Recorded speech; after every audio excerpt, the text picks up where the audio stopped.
Well, good evening. I call the first and regular meeting, annual meeting for the Ames City Council and the Ames Residents Police Advisory Committee to order. And I'll turn it over to Chief and the committee members. Welcome. And I trust you'll introduce your members. So good evening, Mayor and City Council. Thank you for the opportunity to be here tonight to present the members of the Ames Resident Police Advisory Committee, hereafter RPAC, because it's easier to say. As you all know, RPAC was formed just over a year ago. Applications were sought, Mayor did interviews and presented names to the City Council for appointment. We had our first meeting in July of 2022, and we started to meet regularly after that. And so I'm going to introduce the members of RPAC. So the first member is William Arce, who was unable to attend tonight, so he's not here. We all know Edna Clinton, Robert Dubiel, Tim Rasmussen, Emily Robolozo, Virginia Spate, who's hiding in the back, and Trunhui Zhang. So at our first meeting, Roberto was elected as our secretary. It has kept notes. Edna as our vice chair. And now I'm going to turn this over to Emily, who was elected as the chair of the committee and will present the annual report. Thank you. I just kind of did some highlights since you do have the report in front of you. I will start by saying that on behalf of the committee, we have really enjoyed our time. It's been a lot of learning and trying to figure out process because it is a new committee. So we spent a lot of time just really focusing on that just to make sure when a concern does come up, we are prepared or know at least who to go to or what route to kind of take to get there. And we've just been really welcomed by the entire police department and city as well. And so thank you for making this committee and then also allowing us to serve on it. Kind of highlights, we have had the opportunity to have 8 different presenters come in. Some were from the police department and then some outside just to teach us about different resources and things that they do within the city or in the police department itself. We've reviewed 11 police department policies. We've had 13 meetings. We did start out 2 a month and then kind of slowly back down from there. We just really wanted to hit the ground running to make sure we got as much information as we could in case something were to come up right away, that we would have some information and kind of a plan and process to go through those complaints. We had the opportunity to participate in 7 community engagement activities. It might have been a few more. There was a couple like the coffee with a cop or donuts in the park that we attended kind of unofficially as RPAC, but we still, as members, attended those. 2 of us had our terms expire, but we were reappointed. And it's kind of the consensus that everyone will just keep being on as reappointed so far. We set up an email for RPAC so that it was easy for people to send out a complaint if they had one. And on the website, there's a link there to kind of direct people in the right way. We received our official name tags and we're still working on shirts of some sort. We want to make sure we stay in the guidelines for the city and for committees. So that's still to come. Future plans, we really are focused on the community engagement and just getting out there, kind of this fine line of advertising that, hey, we're here. Just make sure that the true complaints are coming in when they're ready to come in. If hopefully they don't, but when they do, we're there. And we have come up with this idea of a larger open meeting where community members can come in, ask questions, learn, kind of just back and forth discussion. We also want to look at how we might be able to assist in recruiting of officers. We know that that's not new to any police department, and just seeing, is there any way that we can help? Can we look into best practices? What can we do to just speak about the community? And then having this committee as well, a lot of police departments don't have. And so just kind of showing that and highlighting that to bring in more officers and as well as retention of the ones that we do have. And then collaborating with other committees or communities outside too, to see what other, if they have something similar, what are they doing? What aren't we doing? Or what other organizations can we go and speak at to tell them that we're here and what we do on the committee? And then Yeah, and then I just have continued community engagement outreach. Do you have anything else? No. Did a good It job. summed it up. I know, it's like more details in your report, but that's pretty good summary. Would be open to any questions that council has of any of the members of RPAC? Questions? So I'll start off.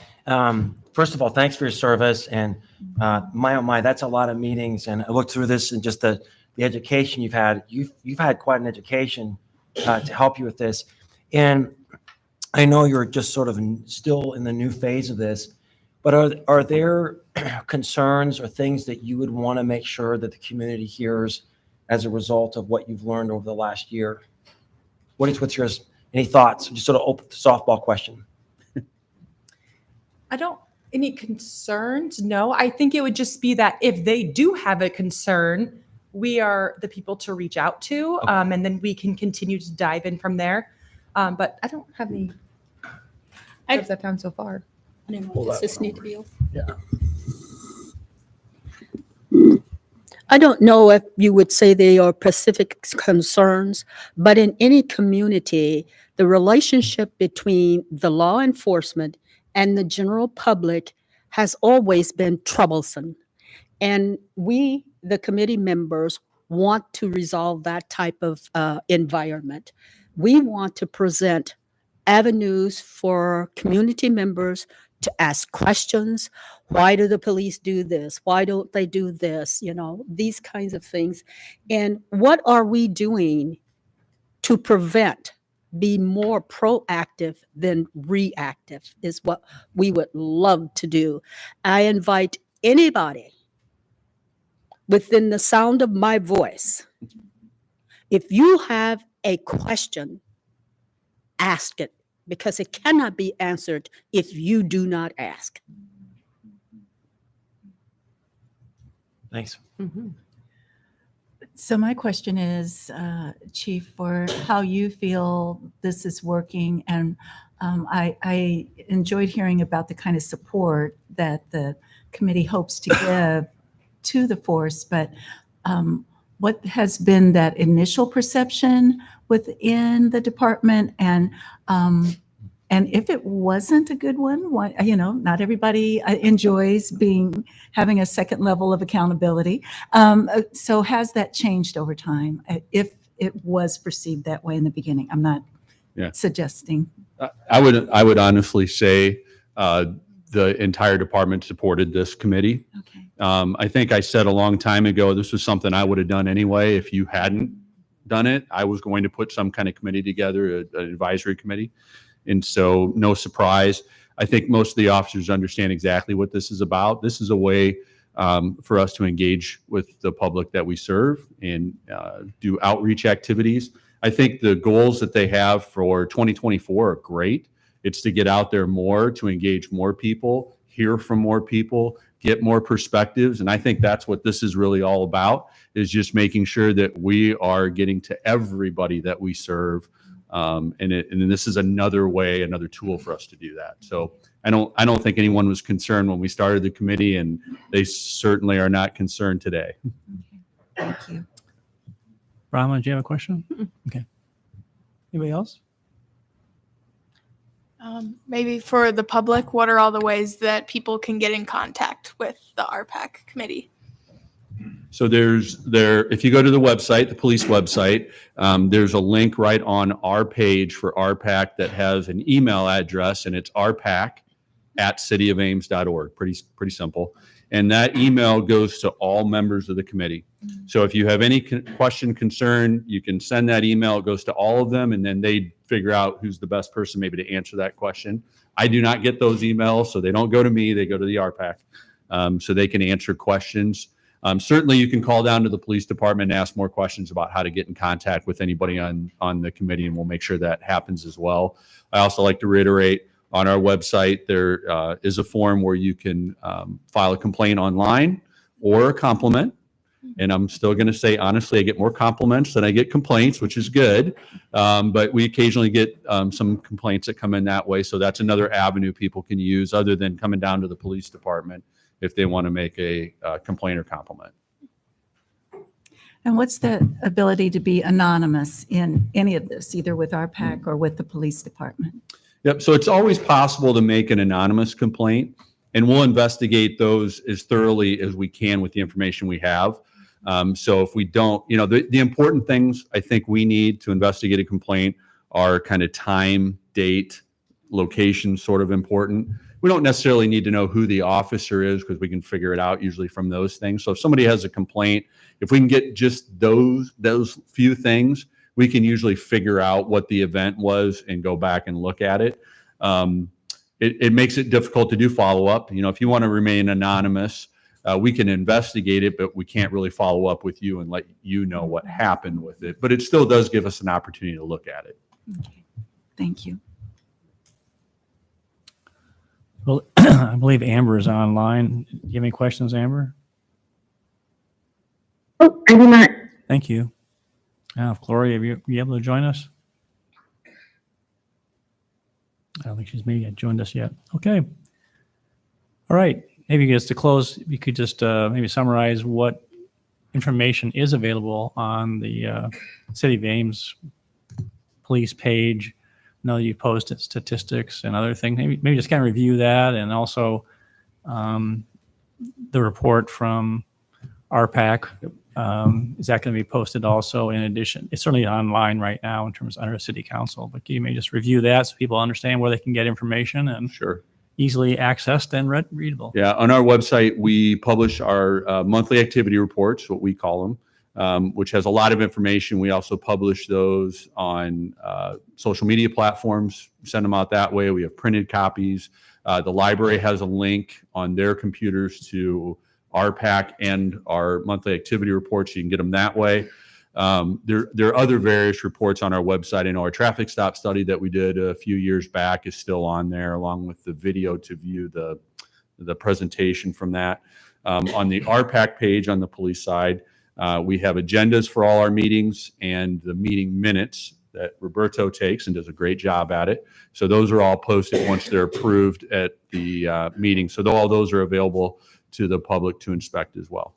And this report will go on the website there with the RPAC page as well for the annual report.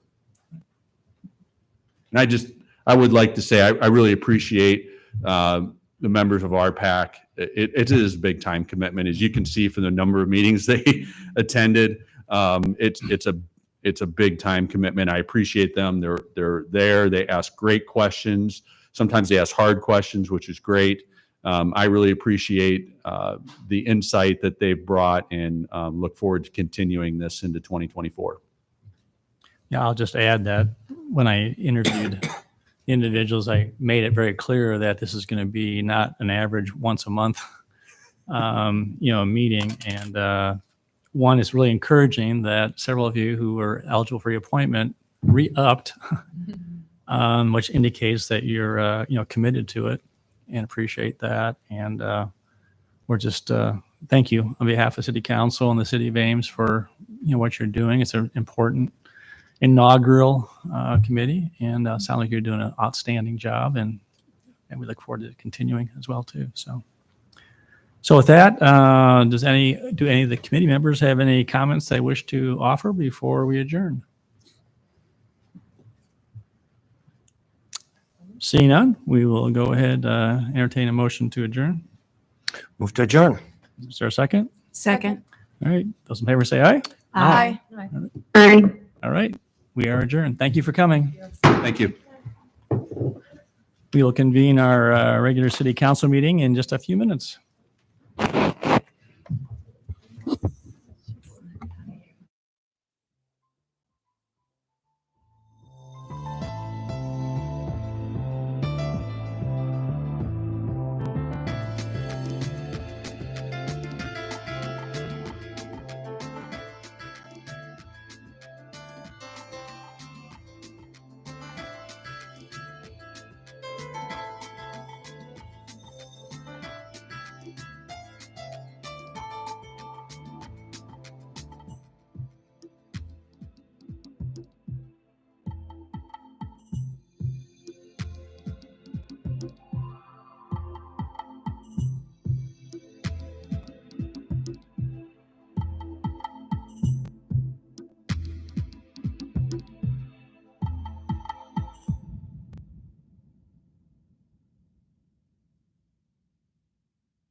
Well, good evening. We call the regular meeting of the Ames City Council for Tuesday, November 14th to order. Welcome, everybody.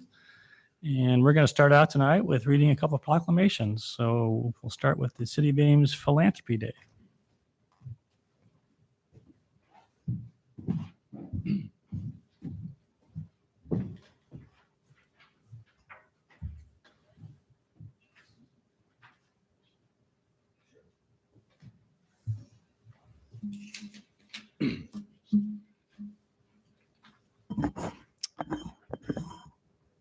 City of Ames Philanthropy Day. Whereas the Story County Alliance for Philanthropy has created awareness of philanthropy efforts in Ames and Story County for 18 years. And whereas philanthropy can have many definitions, including adult and youth individuals, families, groups, and businesses that volunteer and donate time, effort, leadership skills, knowledge, property, or money to actively promote human welfare to improve quality of life. And whereas there are many organizations committed to creating awareness of and providing recognition to philanthropy in Ames. And whereas throughout the month of November, as part of the National Philanthropy Month, the Story County Alliance for Philanthropy recognizes outstanding adult and youth individuals, families, groups, and businesses in Ames who have exhibited outstanding financial leadership support for many charitable causes. And whereas annual award categories include individual family philanthropist, business corporate foundation philanthropist, group philanthropist, individual fundraiser, youth group fundraiser, and spirit of philanthropy.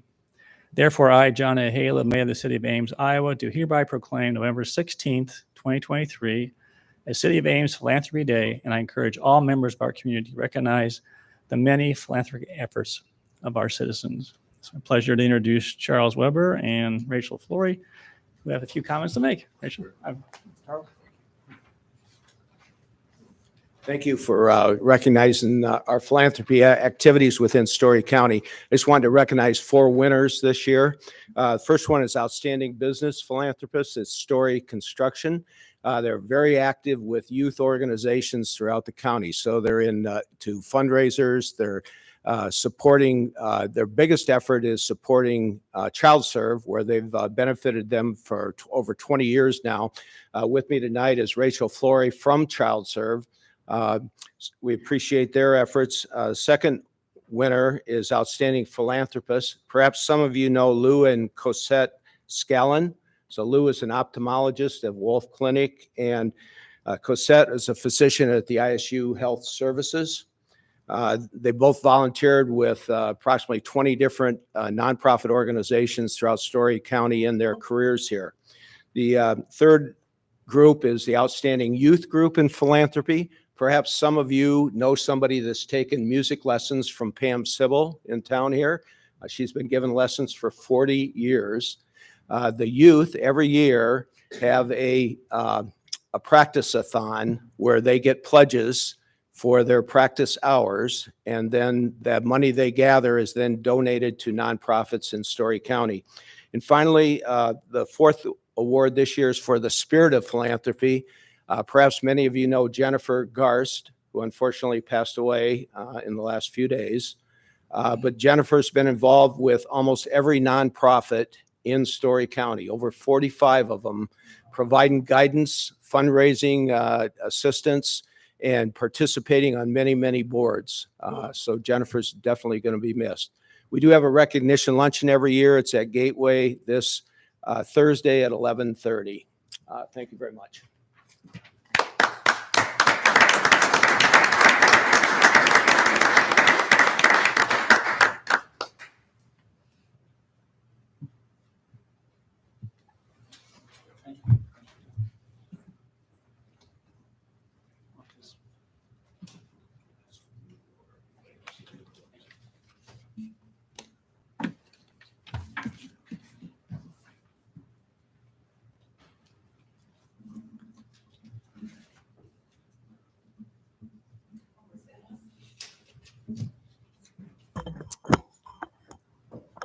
All right. Second proclamation is National Hunger and Homelessness Awareness Week 2023. For the past 30 years, the National Coalition for the Homeless and National Student Campaign Against Hunger and Homelessness have sponsored National Hunger and Homelessness Awareness Week. And whereas the purpose of the proclamation is to educate the public about the many reasons people are hungry and homeless, including the shortage of affordable housing in Ames for very low income residents, and to encourage support for homeless assistance service providers, as well as community service opportunities for students and school service organizations.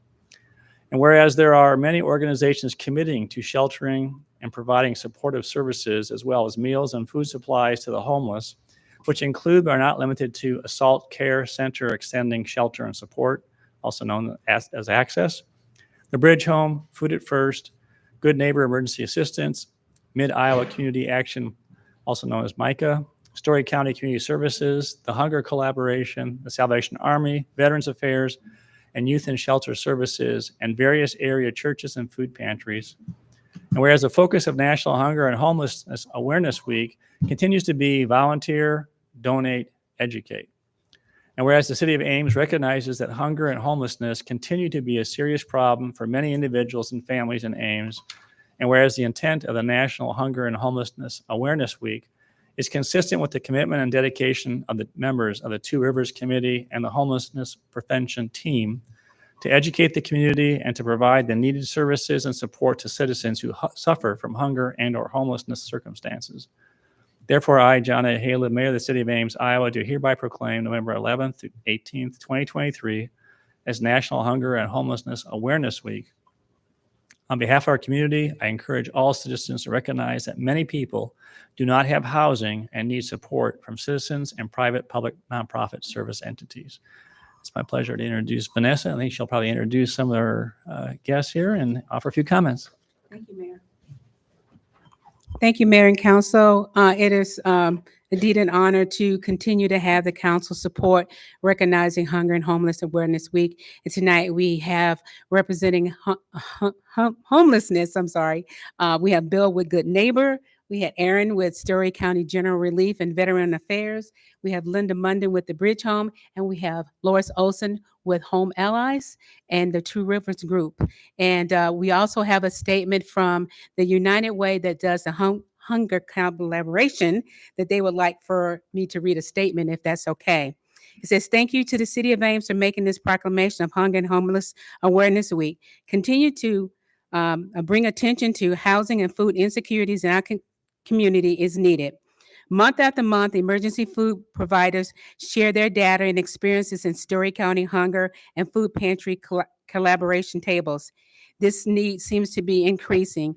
At the Ames Community Food Pantries alone, there were over 3,700 visits in September and over 4,300 visits in October.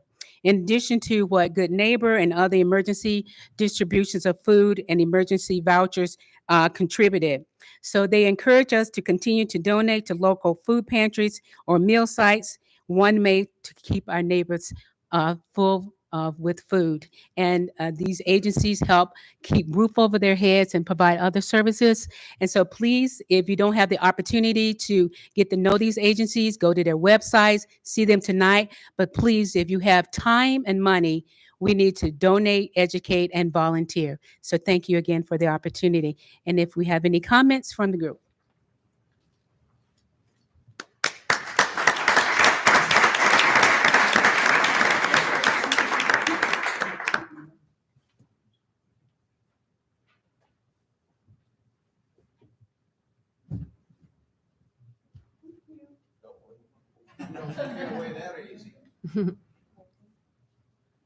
She's on you. We'll have to ask. Yeah, I'll get it. There.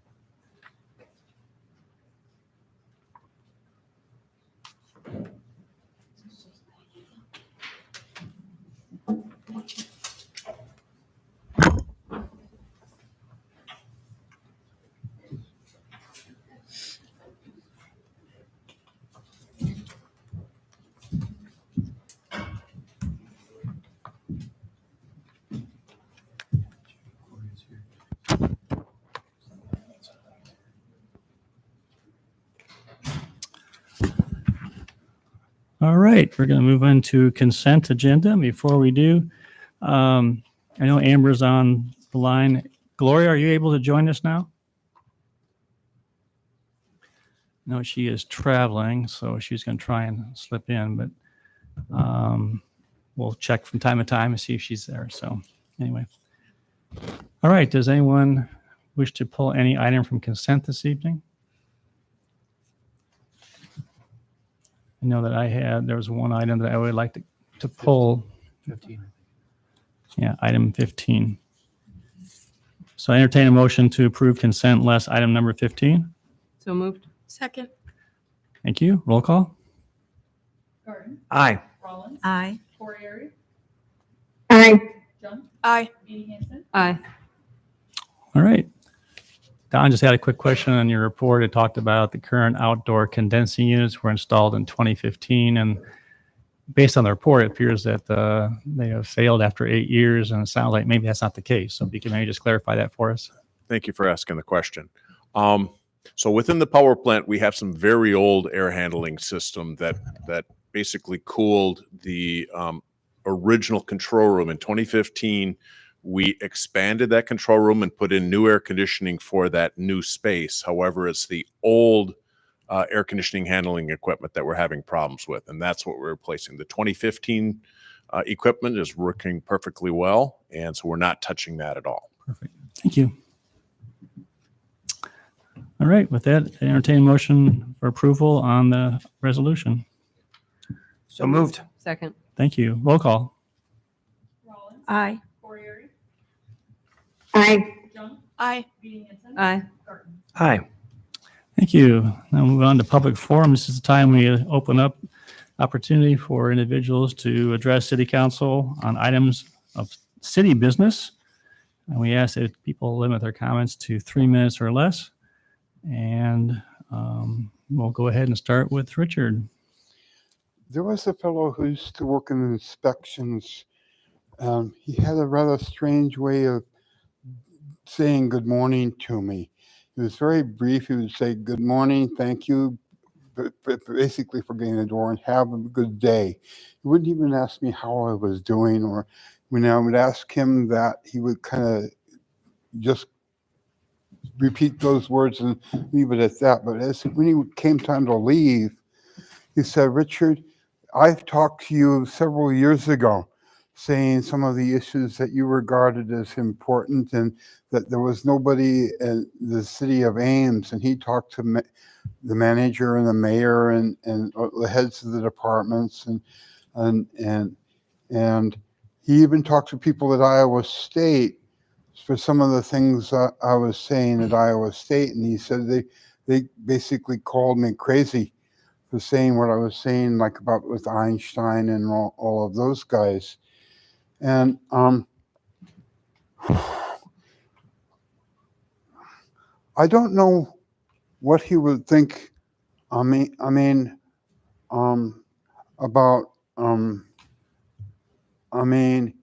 He basically said, I don't know how to, there's nobody on the entire city that would raise issues that I would raise. And I kind of feel like I do raise issues sometimes that are not things on the agenda, but it's like, they try to get people to behave like computers. And it's like, it's all right for computers to lie, harm, and murder, and that's what they're programmed to do, to behave just like people. And it's like it was the Einstein's colleagues that would basically try to create the world where the living would wish they were dead. Richard, do you have anything regarding city business tonight that you want to talk about? Well, I kind of feel like some of those things that I would raise have more to do with things like they'll have like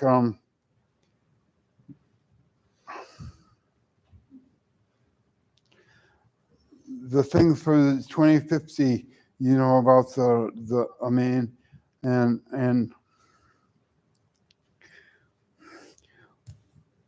one fellow who works in inspections today wanted to do an interview with me, and I don't know, I didn't know quite exactly how to respond to that. It's like, It's like I went around asking people to spend a day with me or me to spend a day with them so I could get to know them. They could get to know me. We could build the world a better place one day at a time. The first person I asked that to was a police officer who was going to arrest me for handing out some of my writings in front of the post office the previous week. Can you bring your comments to close? Your time is up. Thank you. All right, I have a couple people who have registered. We'll start with Caitlin Lean. I hope that if I mispronounced your name, my apologies.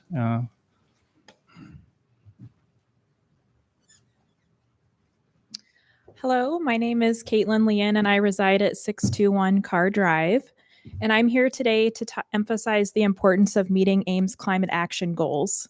Recently, members of the Ames Climate Action Team got together to discuss our priorities and focus our efforts on certain items relating to the climate action plan that was passed. Overwhelmingly, our members feel the item of highest priority is the appointment of the person charged with coordinating and implementing the city's climate action plan. We realize that without this crucial position, Ames will fail to meet its climate goals. Our CAP and its implementation is important to Ames residents and has the potential of attracting future residents to our lively community. Not only that, but the CAP is crucial to Ames resiliency.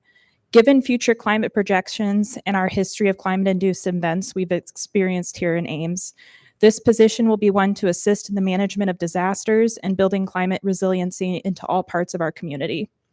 This position could tap into millions of dollars in funding available to cities across the U.S. combating climate change.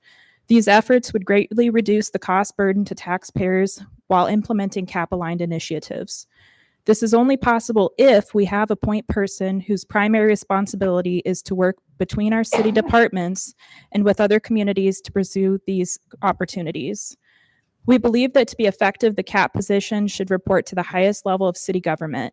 A high-level appointment, not one within a team or existing within a department where its role will be watered down and action would become cumbersome, would allow the position to coordinate efforts with and between department heads seamlessly.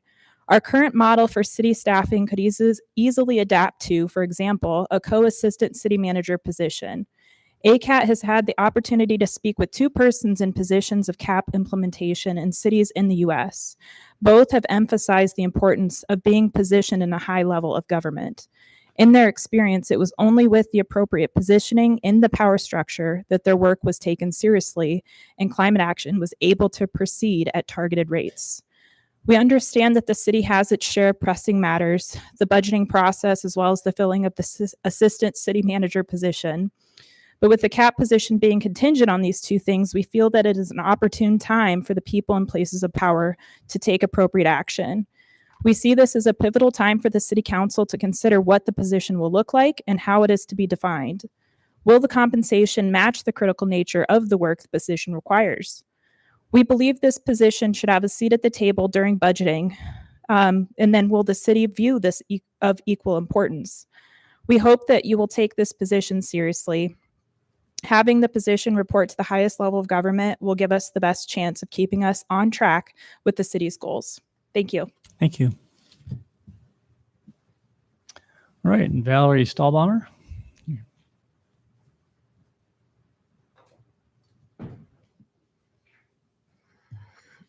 Good evening. I'm Valerie Stahlbaumer. I've lived in Ames now 22 years. I'm on I'm on Crawford Avenue. And I wanted to talk about the idea of eliminating those brick pillars that I've talked about that have the historic plaques on them.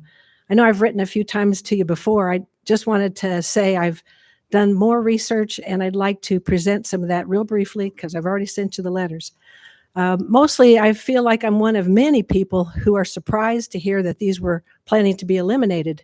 I've talked to quite a few people. That's actually my job. I talk to like 8 to 10 new people every day. That's my job. But when I've talked to people, nobody said they saw a reason to eliminate them. And everybody had some reason to want them to stay, which I mentioned in the letter. Some people like leaning on them when they talk to friends or when they're reading something. Watching parades, they said they like leaning on them.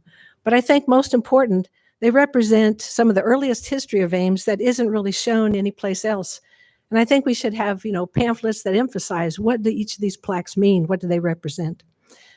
I have looked up some of the information that I think wasn't really clarified earlier when I heard answers for why these were to be eliminated that said, well, they're becoming worn down, so to say. They're disintegrating. They're just wearing down in bad condition. They're too close to the buildings. People can't get around them easily. And I don't really know what the other reason was. But what was interesting to me is that it was an all or nothing. There wasn't like, well, this one's disintegrating, this one's okay, this one's too close, this one's fine. But instead, it was everything. I did look at both sides of the issue. I talked to the Iowa concrete cutters from Des Moines, and one of the representatives came and said it was $150 to cut each one down. So that's not that much. And another person, local business person, said for $50 to $100, they just take them up with a crane, put them on a flatbed, and take them to wherever they're supposed to go. So that was the $50 to $100. So $250 each, that's only $4,000 to move them. And I think I read it was $16,000 to what was voted to eliminate them or demolish them. On the other hand, I had a person who's a masonry expert, and this is the MB Masonry Company in Des Moines. So a gentleman came who I thought was the owner, but I didn't get that title for sure. Anyway, he walked with me for the entire distance of 5th Street, looking at each pillar, took photographs, made notes, and told me what he thought of the pillars. First of all, he thought they were very beautiful. He said they looked like they were very expensive when they were made, just because of the quality of the bricks. And again, I've talked about the polished beveled granite tops with the etched names of the streets on the sides. He thought it was a very unique design. And he didn't see anything that looked like they were falling apart. Very little mortar was missing, but the major thing was they need to be, the bases need to be sealed better. And again, I spelled that out a little bit more in the letter. By the way, I've tried to get as much information on one page, so if it sounds like I wrote everything in a very blunt way, I apologize. I'm just trying to be real to the point, real direct. And my last minute, I wanted to show some of the pictures to show you about what some of the conditions are that I don't think people realize unless you've really looked at them. His estimate, by the way, to complete the cleaning, which he said there's some lichen growing on there, repairing anything like stealing the base and all, he estimated $5,600 to do the whole job. Again, that's quite a bit less than the cost of eliminating and demolishing them. I also wrote in a previous letter that I had offered, I already have $2,000 saved that I want to use towards the maintaining of these pillars. And I had 2 other people donate a couple $100. So if you take that away from the original estimate, that's $3,400 to repair all 16 of these. I want to show some pictures.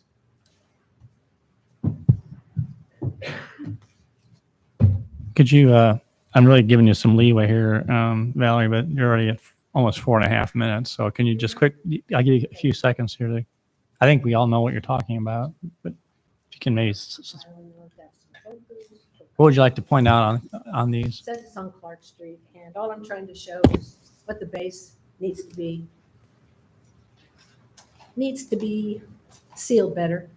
This is the only one that has any damage, and this is also on Clark Street. I'm trying to show the bottom. Here's close up on the bottom. So there's some broken bricks. That's the only ones that had any damage. I guess I just also wanted to say I took measurements of everything. The closest one is 4 feet away from a pillar. That's the one here at the Potter's Eatery. That's 4 feet, and that's what I heard was the minimum distance it's supposed to be. This is the one I saw a lady ride her bicycle through. I saw. Okay, I'm gonna have to ask you to. And I'm just saying that it doesn't look like any of them are too close. So just wanted to hope that you would reconsider a motion to repair and Retain. maintain. All right. Thank you, Valerie.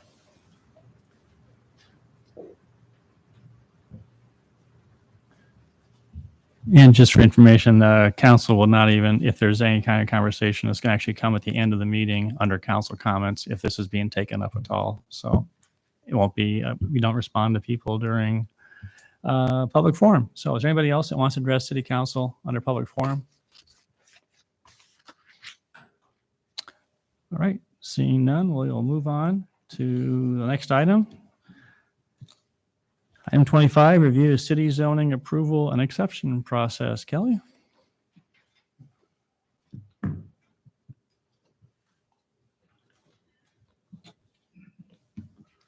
While Kelly's coming up, Council, I am just going to request or suggest that Kelly's going to probably spend 10, 15 minutes doing just a summation of what of this really well-written report, and then see if we can limit our conversation to about 30 minutes. I don't think that we're necessarily looking for an absolute final decision tonight. Obviously, something that we want to consider, but if we can kind of look at that kind of a timeline tonight, that would be appreciated. So Kelly, please go ahead. Good evening. As the mayor said, we're here tonight in response to a referral request from the city council. So there's not a pending action behind this. It's really for discussion and then to understand if there's further direction or information requested from council. So the report tried to outline the general structure of how we do approvals of projects through the zoning ordinance. Zoning is authorized under Iowa Code, state law for cities under Iowa Code 414. So we do have some parameters established that we must operate within. And what I tried to describe to you was in the report as well as in the attachments, where do some of these authorities lie? So not all things are flexible. Not all things can be deferred to city staff. There's defined roles. So the first term that we used was a legislative approval. So legislative is really that authority vested in a city council to make decisions, most commonly through ordinances, sometimes through resolutions. Those are things that the Iowa Code specifies that only the council can do, such as a rezoning of property. There's no authority for anyone else to do that. It's totally discretionary. Most commonly, a legislative action is 100% discretionary. You're not obligated to do it. You can choose to do it. Ultimately, it can't be arbitrary or capricious as a very basic standard, but there's a lot of latitude granted to a city council in terms of how you use your legislative authority. And that's really vested in the very basic premise of zoning, which is health, safety, and general welfare. And so under that general welfare, that's called the police power. You do that for a lot of things across the city, not just for zoning. So those are authorities that councils have that aren't just applicable to zoning, but it is embedded in the concept of zoning. And then as we move down that ladder of responsibility or authority, you get into something that's called a quasi-judicial decision. And that's where you're weighing and balancing a proposal in response to some version of established criteria. So it's not as discretionary as legislative because you're making that decision on that project at that time. A quasi-judicial has established criteria. They can be very specific or they can be a little bit broader in their application. They can be qualitative. So for example, a finding that a use is compatible with the surroundings. That's a kind of a finding that's a quasi-judicial finding. You're using some evidence that's presented, whether it's the design of the project, whether it's the setbacks, what's around it. You can use a lot of evidence to make that decision. And what's important there is that that power can be at the council level. It's already defined in some cases for the zoning board of adjustment. So an example of that would be a special use permit, a variance. Those are things that don't come to the city council, but they go to the zoning board of adjustment. And that's partially because of Iowa Code and partially because of the definitions that the city has established in our own ordinances. Now, you also exercise this quasi-judicial power sometimes. There are a few permits called major site plans that are not part of a rezoning request. You rarely see them, but you do have those sometimes to review projects. And that's strictly a site plan review. Again, determining that whether the proposed project, the building, the site layout matches zoning, and then these general criteria we have for compatibility with the surroundings. And then the third one that we talk about, which is the least discretion typically, is ministerial. And that's something that is basically considered administrative. So the idea behind a ministerial permit or process is it's very predictable. It's established criteria. It's generally black or white. You are not exercising much judgment. It's not discretionary. So if you are to deny it, you have to have very well-defined black and white objective reasons it's denied, not because it's not quite what we're looking for. That's not okay for a ministerial permit.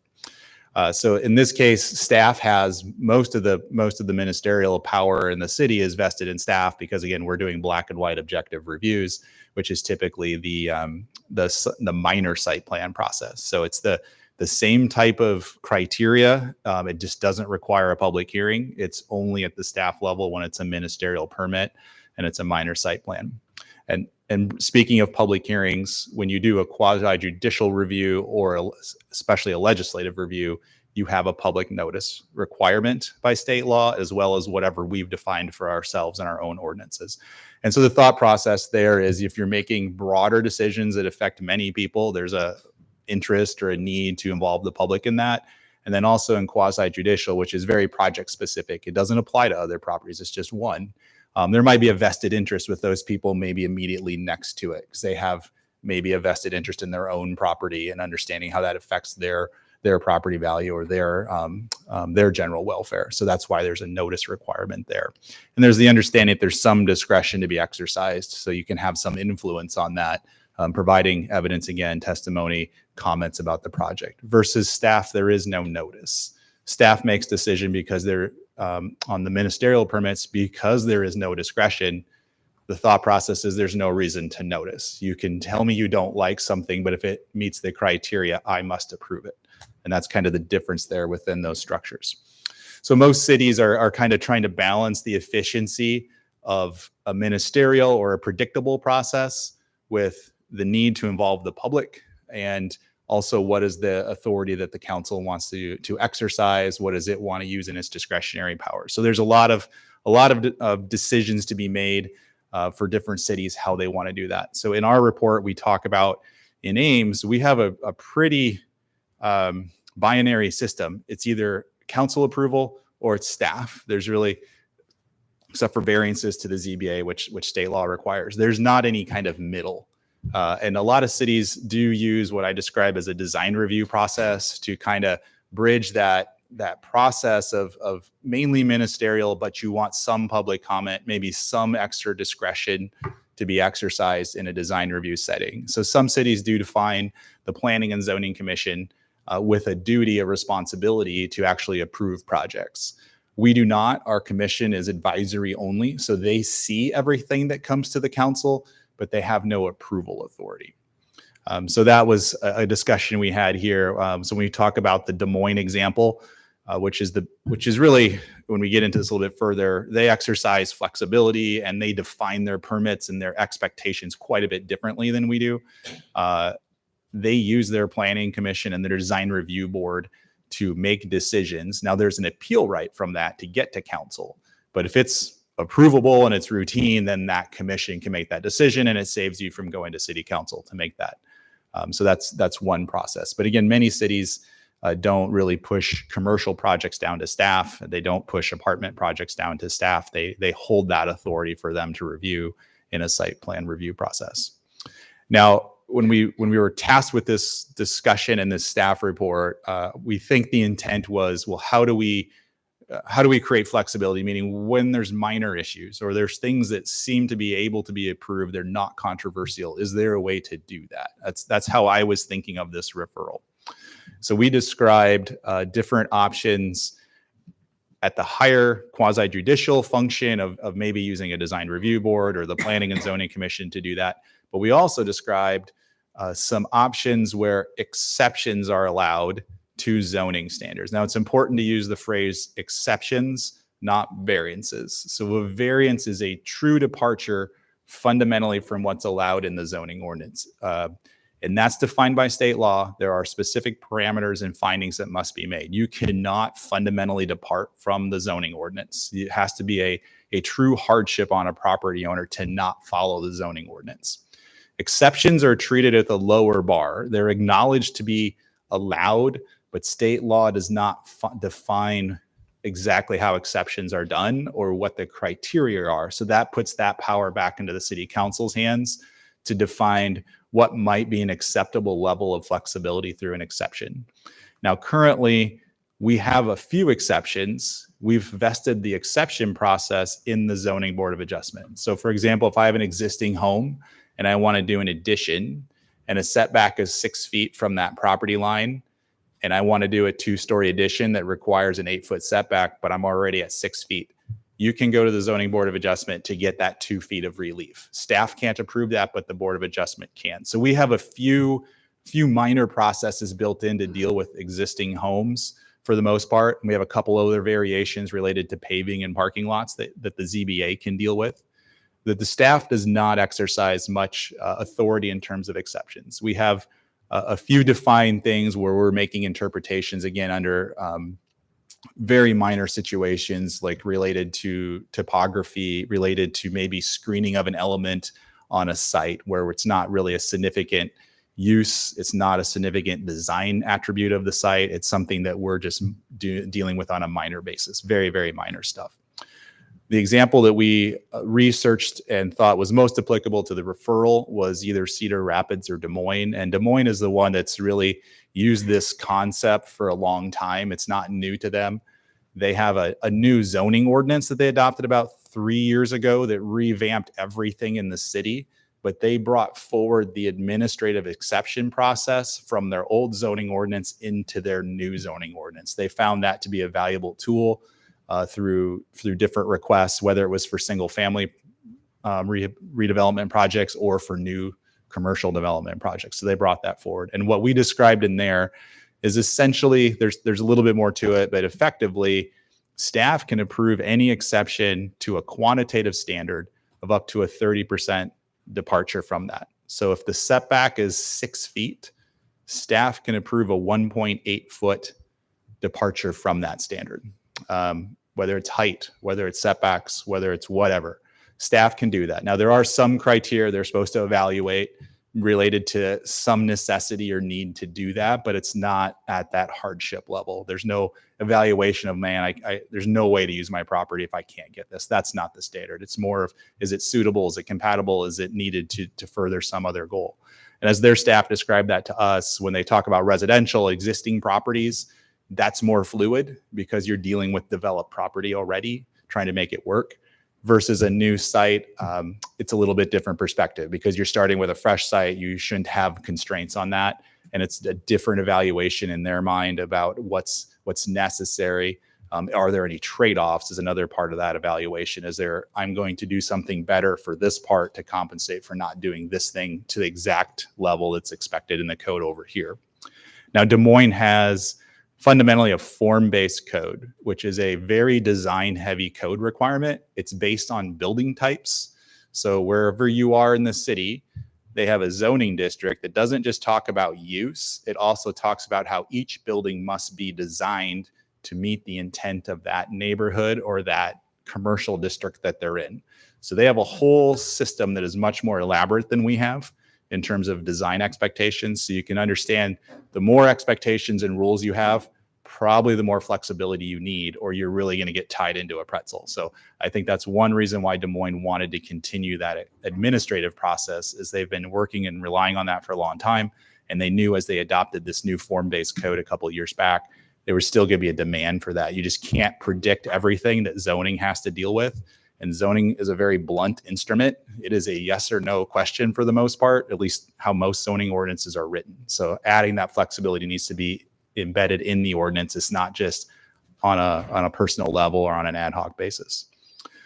So one of the things that we also looked at is, well, one of the tools that we use for flexibility is a lot of zoning ordinance text amendments. So that's a very process heavy decision. We tabulated for you since 2015 how many have been processed by the city. You saw over 40 requests were approved that were what we categorized as development requests. So something that a developer or a private property owner had requested of the council to be changed. Those changes apply to everybody in the city, even though you might not ever see it again and it benefits that one person. It requires a whole ordinance change. It is not a one-off. It is a change of rules. It's time consuming. It has potential for other ramifications. I think we tried very hard in Ames when we do these to try to predict what those outcomes may be. And we very narrowly tailor things. So then it's not necessarily useful for the next person. And then you might get another request in the same topic, but it's a slight variation. So it's a tough tool to use because you're trying to narrowly define it to not have unintended consequences. and it doesn't create that inherent flexibility that some people are hoping for, but it vests all the authority in the council. And even more so in the fact that you can't even apply for that without consent of the council. So we always have this referral process. So if it's a really poor idea, you can just reject it and say, we're not interested in even considering that.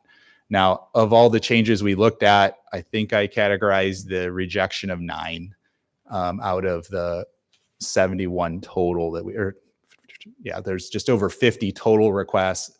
9 were not processed or approved, and then over 40 were approved by the council. So we're seeing about an 80% rate of council taking that under consideration and actually making that change. So that's a lot of text amendments in the amount of time we're talking about.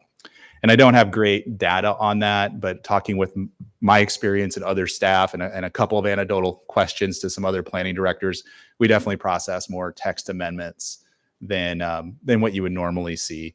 And that might be a product of us being an older community with built up areas, or we're not a suburban community that's just repeating the same thing over and over again. And we also don't rely on PUDs a lot. So that ordinance level, that legislative level of a PUD, some cities rely on that for almost everything. So it has a lot of flexibility, but it requires a lot of upfront process. Ames used to go through that process in what we called planned commercial areas, but the choice in 2000 was to try to take that unpredictable nature of a planned commercial area away from council discretion and put it in staff's hands with black and white standards. So it's interesting that we've come now 23 years later to, well, where's the flexibility? We wanted predictability in 2000. We mostly got that. And now we're looking to see, is there another level to this, another layer where we can have predictability, but also some flexibility? And that's the rub, I think, in this whole discussion is, what are we really looking for here? Are we looking for staff flexibility? Are we looking for public hearing level flexibility? Is it small issues? Is it big issues? And I think that's what we're really needing to hear from the council on where to go with this. The alternatives or the options that I included in this report, they're not tailored to a specific interest. I tried to write 4 different ideas of something that might address what council's interested. They're not perfect. If you like option 1, clearly there's ways to write that differently, whether it's 20% or 30%. Is it a design review board function with the P&Z in option 2? All to be defined. What does that apply to? What's the extent? Again, and when the other ones are to look at maybe even zoning code rewrites. We talked about that. Why would you rewrite your code? Why would you process text amendments? I gave you 3 options there. It's because you don't think the code fits your current needs. Is it necessary to change it because someone can't actually develop what you want? Or is it a preference issue? So there's a balance there. Our take on the last 6 or 7 years of code amendments, a lot of it was preference-based. There was very few that you fundamentally couldn't do your project if it wasn't approved. It just made it easier, or it was a preference for how you wanted to do that. So like, for example, a need-based one was, we've talked about 2 months ago with the campus garage property on Highland and Lincoln Way. We have a corridor designation, but we don't have a zoning district. So you were stuck that night navigating, like, what am I supposed to do? We don't have implementation yet for this. How do I deal with this? Do I write a zoning district? Do I direct them to do something else? That was a real unique situation. But that's where you don't even have zoning, and that fits that one where you need to adopt something to just establish a process of any kind, not just is it a preference issue? There was just no direction. But for the most part, we've seen preference issues for not fundamental issues where the project wasn't doable. And so with that, I guess I'd rather move forward with questions or comments from the commission. I think we've given you some good information and background about other resources. It's not, I know I hear this sometimes, like, well, isn't there just one way to do a zoning ordinance? What's the best standard?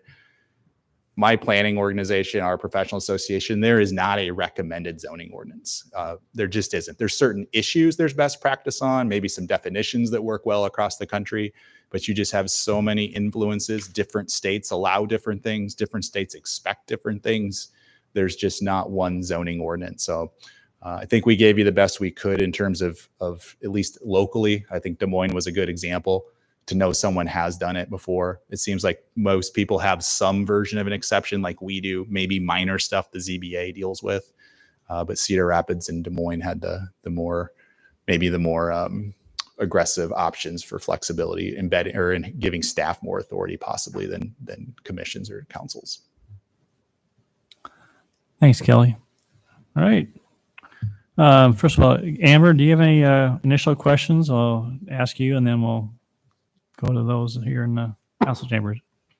More of, I guess, a couple of comments than questions. So, I guess I'll start off by saying that I'm super excited about this staff report. I don't think that in my time on council, we've always done a good job of creating a process or fostering an environment where I think staff feels empowered to make decisions. And so things come to us because of that. And so when this referral came about originally, my goal was to really get to a place where we are giving staff as much flexibility as we can, with obviously some parameters in place, so that we can get to a place where someone comes to the city with a project and the response is, yes, let's sit down and figure out how we can make this work, and not hear all the things in code that make it not work. And so when I look at what Kelly has in there, which I like a lot of the things in there, I think option 4 makes a lot of sense, because I want to make sure that we're addressing those common issues that we hear about frequently. We should fix those, especially if they are frequent.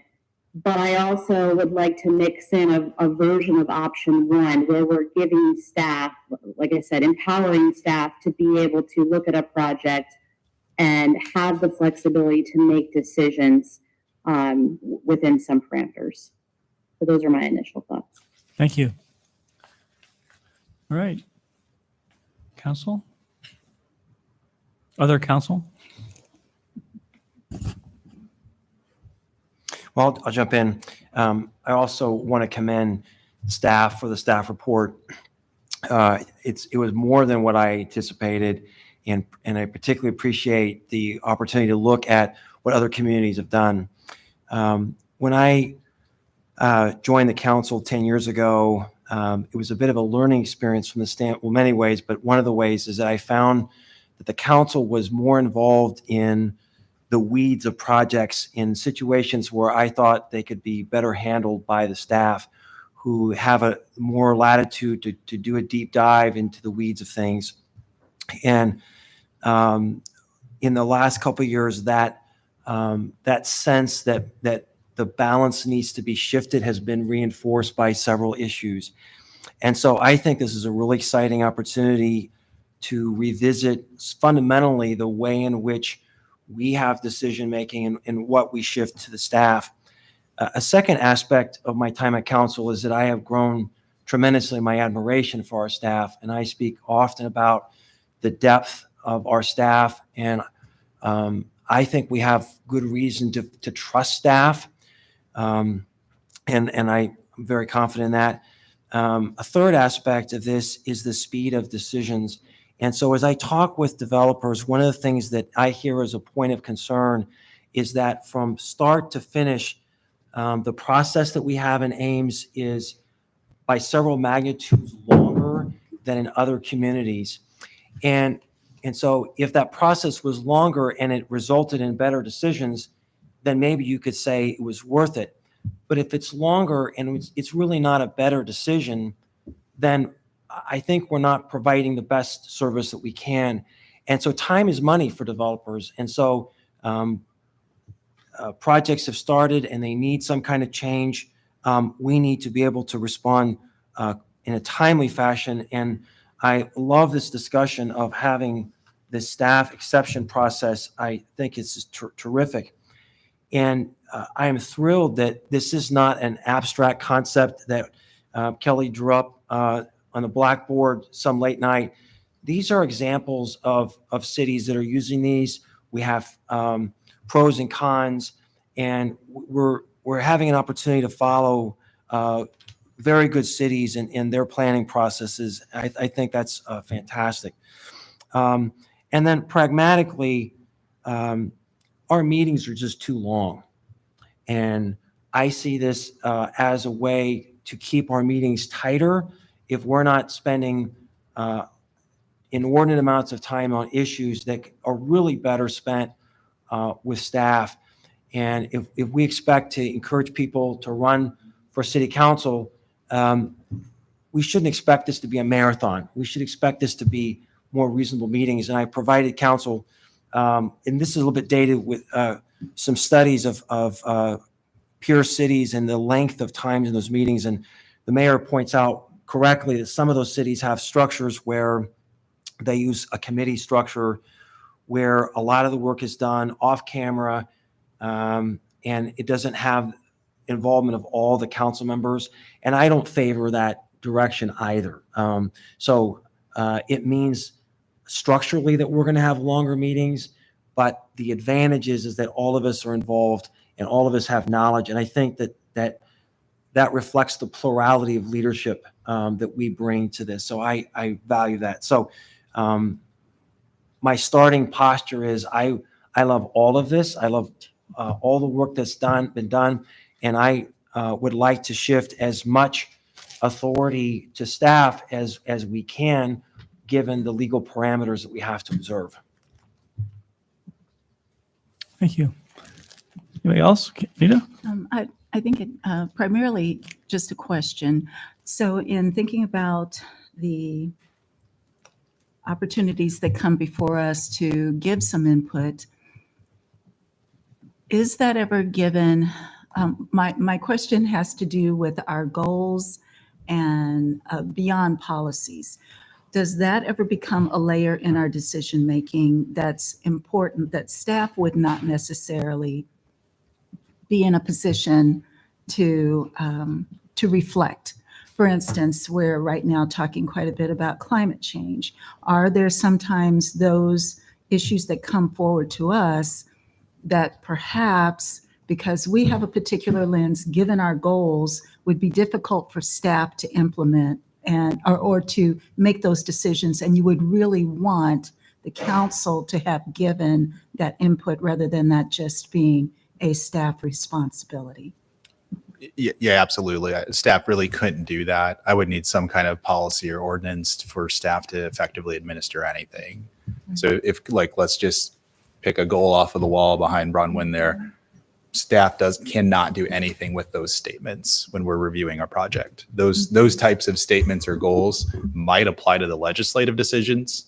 So if you're talking about whether we should amend the text of a zoning ordinance, should we rezone a property for some particular reason, should we annex something in the city, those kind of legislative decisions, those would apply to that.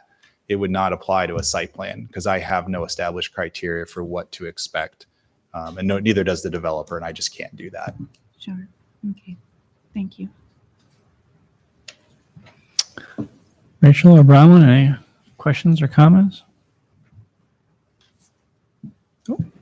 No. I want to come back to something I meant to discuss, and that's we have a housing shortage in Ames. Year to date, we've got about 30 housing permits. Ankeny has 10 times that. And so I see this also as not as a magic wand to solve all these problems, but one important piece. And we continue to hear feedback about the challenges of working with this process that we have. And if we can create some greater flexibility, hopefully that will improve the environment for building more housing. And another thing that I failed to mention is the importance of consistency. We want to have a consistency in the way in which the community deals with us. And I think that we're going to have a greater level of consistency at the staff level. Councils will come and go, will change different philosophies. And I think that we're more likely to maintain that consistency if more of these decisions can be made at the staff level. And I think Anita's question was interesting, but and maybe you have an example in mind, but I was trying to think as you were asking the question, if I could think of a situation where one of those goals is going to be a factor, because in the shifting of the responsibilities for staff exceptions, what they're doing is they're following these objective standards. And that's really by design. So we could certainly go down this road and try this out. And if we don't like it, we could always come back and make changes. And there is an opportunity, and maybe you said this, Kelly, that if an applicant doesn't get the answer they're wanting from the staff, then they would have the ability to seek recourse back with counsel. Is that correct? Yeah, so under state law, you do, well, not just under state law, just by practice, you do not want staff to be the final decision maker, which leads to a case going to district court, right? Mhm. So the Zoning Board of Adjustment has a review of any staff determination that's a zoning issue that someone thinks I erred in judgment. You can go to that ZBA and get your case heard there before you go to district court. I would not want a site plan decision to be able to go to district court. You would want that to come to council. You would want to understand what's at stake here, what's on the table for being reviewed. And so I think that's an important safety valve for a party who feels like they weren't given a fair decision. I think. So, Mayor, I'm not sure, how you intend to move this forward, but I guess the one thing that I just want to stress again is that whatever we decide to do, I think it's really important for the council to send a message that we want to create a culture, not just with us as leaders and policymakers, but within the city staff, that they're empowered to make those decisions, that they should be using their expertise to make those decisions. And, I think right before I came on council and maybe shortly after there, one of the council goals was that we have a can-do attitude when it comes to developing and growing the community. And I just want to make sure that the direction that we have reflects that. And I know I keep saying the same word over and over again, but that we're providing those opportunities for staff to be able to make those decisions, and that we're sending the message from the top that they're empowered to do so. And I would add that I have full trust in staff too. So I'm kind of in the, well, whatever staff want boat. But I think there's a caution where what if they use their expertise to come to the decision that they don't want to give flexibility for a developer asking for a thing, right? And we also have to trust that, right? So when we say we're empowering staff, it's not, we want to make a climate where, we're seeing development happen in a healthy way, but we don't want to create a climate where we're implying that staff should be sacrificing their own viewpoints or their own opinions in order to make development easier. So I think it's important that staff have counsel as a shield sometimes, and I don't want to put us in a position where we're taking that away entirely, but I do trust staff to be able to come up with some parameters that will be in the middle there, I guess. I think I guess I want to follow up on that. We alluded to that in the report, and Des Moines was a good conversation. It sounds like, and I know you don't mean this, it sounds like from the conversation, it's like, we'll let the developer do what they want. I know that's not what the council means. And it's important that if we're going to edit an ordinance and establish this flexibility, it's clear what you expect staff to do. Yeah. Right. So it's not that we're giving you relief on everything because it makes it easier. It's because we believe it's achieving the desired result of the council for the project. Yeah. And that's going to be tricky. I don't know that our current criteria are there. Like if you just said, give staff flexibility and meet the current minor site plan criteria, maybe that's good enough. But it would be, I think you do want to have some evaluation here of whether it's necessary. Is it good? Is it desirable? Is it really still the project we were expecting? The innocuous small stuff, those are the things that we all understand. It doesn't matter. It's 300 feet away. It doesn't matter. But if you take out thousands and thousands of feet of landscaping in the front yard because we wrote the standard incorrectly, now the front yard doesn't look the way you expect. that's probably not a good outcome. So if we're going to change ordinances, there's going to be some structure here that has to be reevaluated. So Yeah. Kelly, going to, it's page 127 in the packet. It's your attachment A.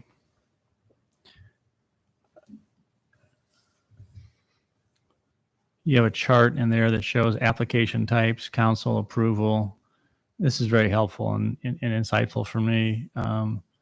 You have the local required column and state required column.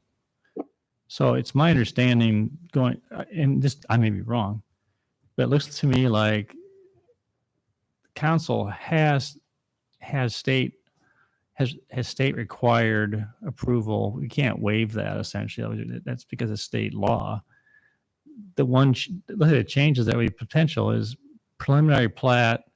It shows local required, major site development plans, facade grants, and parking agreements are really the only areas that really could be delegated potentially to staff because it's it's checked in the local required, but not checked in the state law. Is that accurate then? Yeah. So that's why we put this together, just to say, and how many applications do you generally see? So you have a sense of what you could take off of the table. So, and it looks like in the 3-year number of average approvals, it's only 3 preliminary plats, 2 facade, 1 parking agreement, and I think that's about it. Oh, major site to plan, 1.5. So I guess my question is, I understand, and I think that I know staff has the full support of council. Is council going to be achieving the goal that they're trying to do in terms of accelerating approval if pushing this down, but we're still constrained by state law where we have to, we have no choice in the matter. We're obligated. For example, I'm always surprised how many, when you see the stuff we do, the number of zoning text amendments and how much time it takes. Well, that can't be pushed down to staff and say, you can go ahead and do that, right? So that's the unique one though, because all of the text amendments, you're the gatekeeper. So Right. ultimately, if you choose to consider it, only you can approve it, but you choose to consider it in the first place. The applicant can't just show up and do that. So that's the one where, state says you must, but you don't have to even consider it in the Right. first But place. the point being is that can't be delegated to staff. Correct.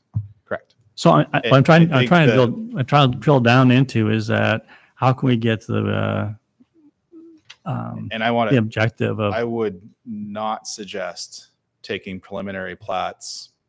Potentially, maybe you leave them with the planning commission, but you should not take that out of a public notice requirement process because you ultimately have final plat responsibility. And the last thing you want is someone to have invested 12 months in a platting process, designed a project, and then have the public come at the last moment on final plat and said, well, this is ridiculous. How is the stormwater this way? Why are the streets this way? So preliminary plat has so much importance in that approval to guide the developer successfully to their final result. You could push it to commission. Maybe that saves 2 weeks, but I would not push that down to staff. And I would agree with that. Iowa City had a terrible example a couple years ago where a project went all the way to the end and the city council killed it. It was unbelievable. I almost fell out of my chair. So I think your warning is very wise. so how about major site development plans? That's another one where it's local. So I think that one's worth considering. Again, most projects do not come to you. So all of those large buildings built in Campus Town, staff approved those. You did not see any of them except for if they asked for an encroachment or something else. You sort of reviewed the one on 122 Hayward because they asked for you to grant an access easement over city property. If they had not asked for that, you wouldn't have seen that project either. But for the most part, you're not reviewing those unless they're asking of something of the city. There's very few that come to you, but they probably don't need to either. The one that popped to mind are in our FSRM zoning district, which is a medium density suburban zoning. All apartments have to come to city council. Well, the strange part is the apartments can be no larger than 12 units in any one building.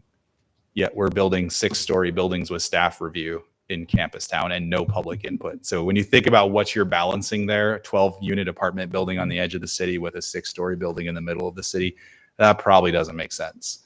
So there's probably something there where that could easily be pushed down to at least the commission level. For some of this, I kind of feel like maybe the commission level makes sense. Others, I do think staff's just fine at doing their job of reviewing those things. So can you help council understand what can we? One is, I think Amber did a good job of summarizing. And I think that we all support that. And I think that council wants to also. There's a can-do attitude, and how can we get to go essentially, and not just say no, we don't want to do this, but it just seems it appears, and I could be wrong. State law is really pretty much handcuffing council from really doing a whole lot of delegation on a lot of these items that are included. Is that accurate? I think the chart doesn't get to what option 1 addresses. Okay. Which is that flexibility related to the quantitative standards. Got it. Or even what Amber brought up under option 4, are the standards right in some cases in the first place? So yeah, you'll need to make a zoning text amendment to fix that. But once it's changed, you shouldn't see that issue ever again.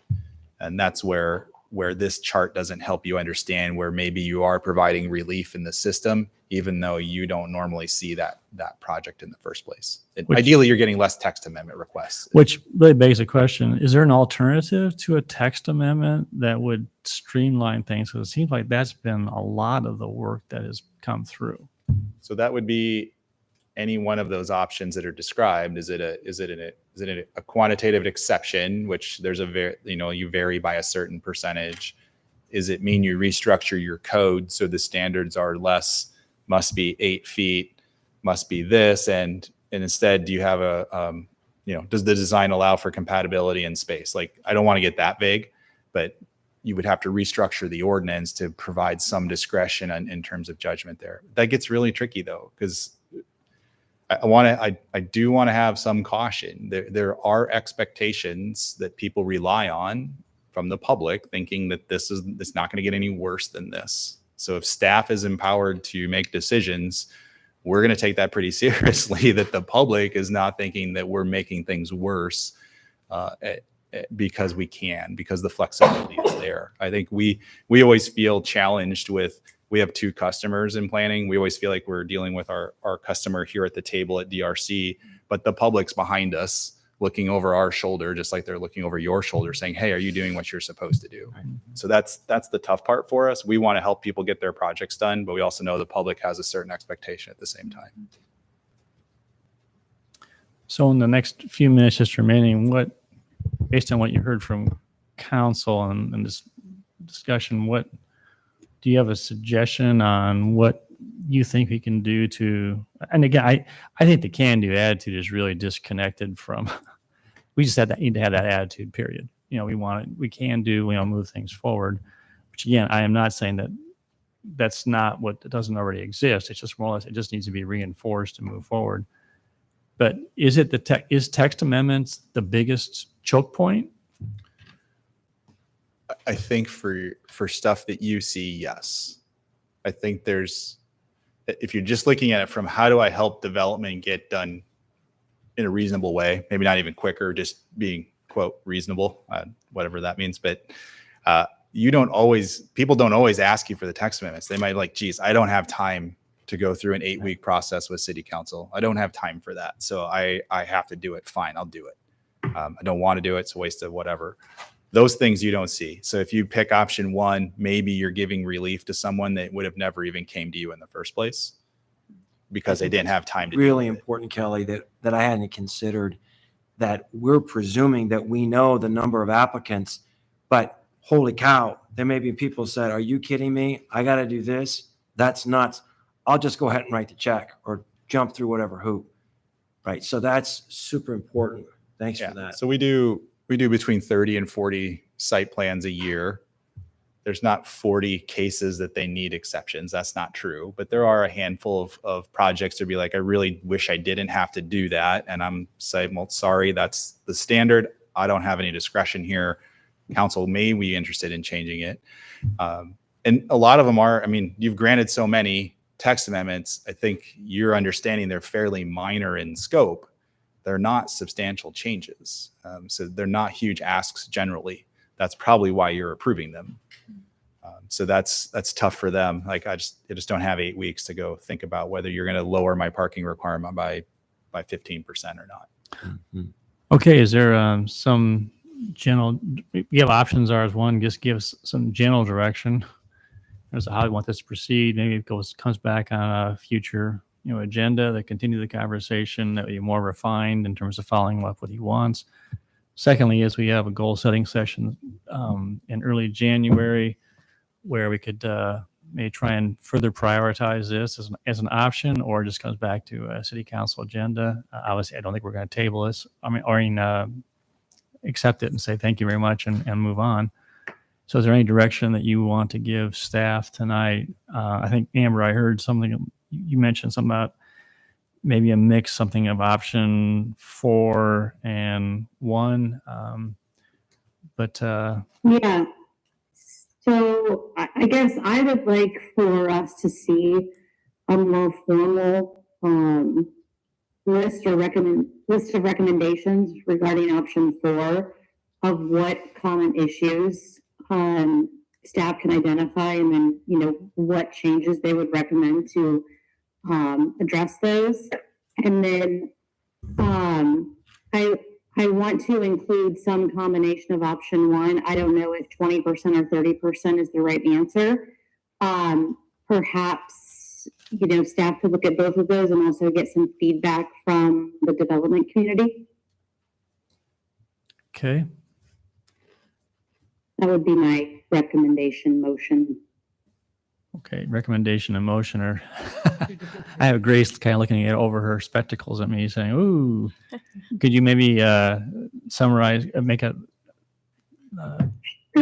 motion? So I would move that staff come back to council with a combination of recommendations on option 1 and option 4 that would include feedback from the development community and a list of common issues and solutions. Great, thank you. Is there a second? Second. Okay, any other discussion? Is that clear, Kelly? Any questions or I just want to make sure I understand. So you're going to ask us to reach out to some members of the development community about both option 1 and 4, see if there's some specific things that they have in mind. But then ultimately what you're asking for us is to come back with an updated report that's more focused on those 2 options. And then we'll decide where to go from there. Is that correct? Yes. Okay. And is there any, just point of clarification, do you have any idea how much time it would take to do option 4, which is update general zoning and development standards for all zoning districts for common development issues? I mean, is that, I think we looked at your work plan not too long ago, and I think the more or less is that, I think that's going to need to be, maybe it's not part of the motion, but just bring back, what kind of a time estimate. And then I think council is going to have to go through and look at how we're going to help prioritize, this over other things that are in your work plan too. But I think you would have to, and so to do an honest evaluation, I think council would have to invest probably at least 2 work sessions with staff, like taking a night to talk about commercial, taking a night to talk about residential, have us all get kind of up to speed on what we see every day. And then from there, when you have more familiarity with it, you would probably have to give guidance like, is it a small number of changes, or this isn't really what we think we want over the next 20 years. So you're going to have to go and redo that. So when we did the ordinance change in 2000, so what happened was in 1997, you adopted a land use policy plan. It was determined the zoning ordinance could not or did not implement that land use policy plan. A new ordinance was necessary. So it was a 3-year process through a lot of public engagement, trying to make sure the public understood what we were trying to do with the land use policy plan, what issues were we trying to protect, and then what issues were we trying to advance for development to create our current structure. So I'm really not interested in a 3-year project. I personally don't see that many deficiencies that it's that level. I mean, I could be wrong. As you get into it and you start to peel the onion, things do pop up, right? It seems like you would have to believe, even if it was really focused, it's all about that public engagement component. If you're saying you're going to take all, you're going to deal with commercial zoning 1 year, and you're going to have a lot of outreach based on commercial landowners, you can get that done in 1 year. Then maybe the next year you're dealing with residential zones. But if you're really not going to deal with RL, like you're really not going to change RL, what community engagement do you really need? Because most of those new standards are for people that don't yet exist in the community. So I think there's some differences there on the residential side, because if you're not changing RL, you're not changing RH to the point where you're taking something away from somebody, maybe you don't have that huge. Well, maybe that could just be engagement. in the staff report. You can just kind of Yeah. get some idea on what to expect and maybe how long it's going to take to get that accomplished. Yeah. So on option 3, which was commercial, I'd say you'd plan a year. And then if you add in other stuff, again, it depends. So maybe a total of 2, maybe it's a year and a half, because maybe you can overlap while you're doing it and be efficient. Ideally, you would do it efficiently.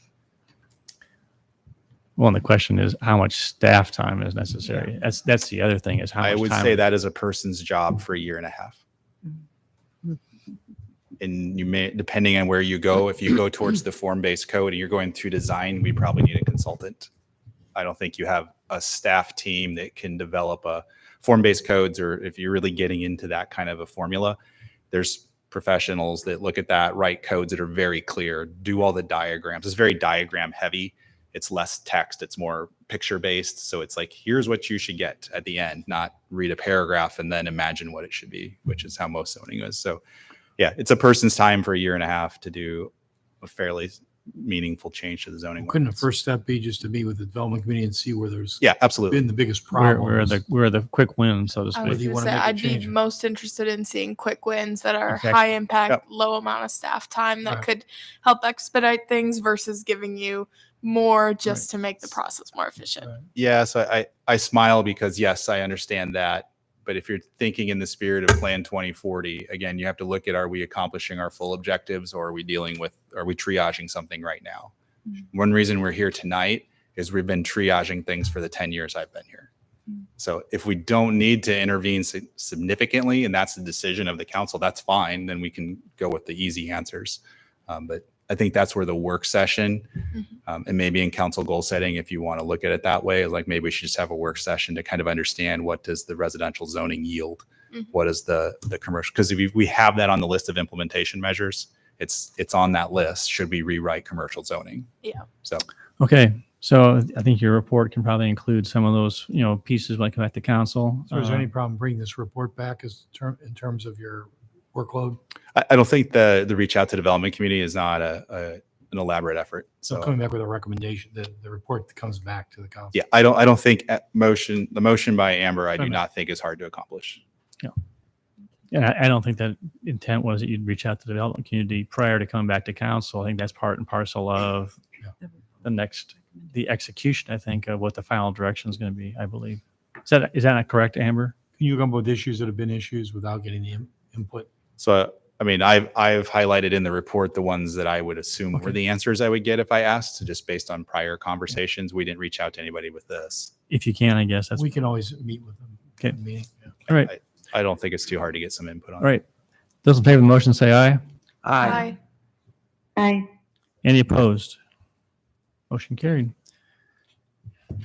Very good. Thank you, Kelly. That was like was mentioned, excellent report and detailed and a lot to chew on.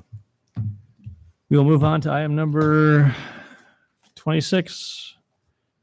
Resolution waiving city purchasing policy and awarding a contract to Johnson Controls, Urbandale, Iowa, for the Ames ISU Ice Arena compressor complete overhaul in the amount of $84,065. Council, you've seen Keith's report. He's here. Do you have any questions, or Keith, you want to highlight anything in particular? Yeah, I would just real briefly, all the information was in the council action form, but would just say that we do have two compressors and we do have some redundancy, but with one of the compressors out, if something happens to that second one, we lose the ability to make ice. And that would be a huge issue for us. So that's why it's so important. That's why, we're asking you to waive purchasing policies so we can get this done. Johnson Controls has done work on the ice arena since we opened. That's what alternative one is our recommendation. Okay. Any questions for Keith?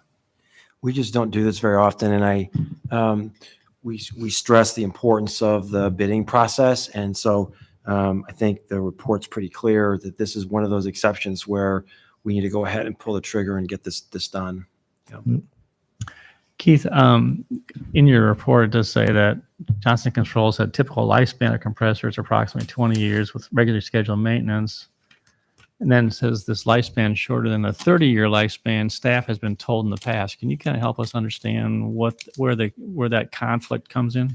Yeah, so we have had conversations with Johnson Controls and with other individuals who have done work and other engineers, at the system, because we really have, with the ice arena, we have put together a 20-year plan to help us with capital projects.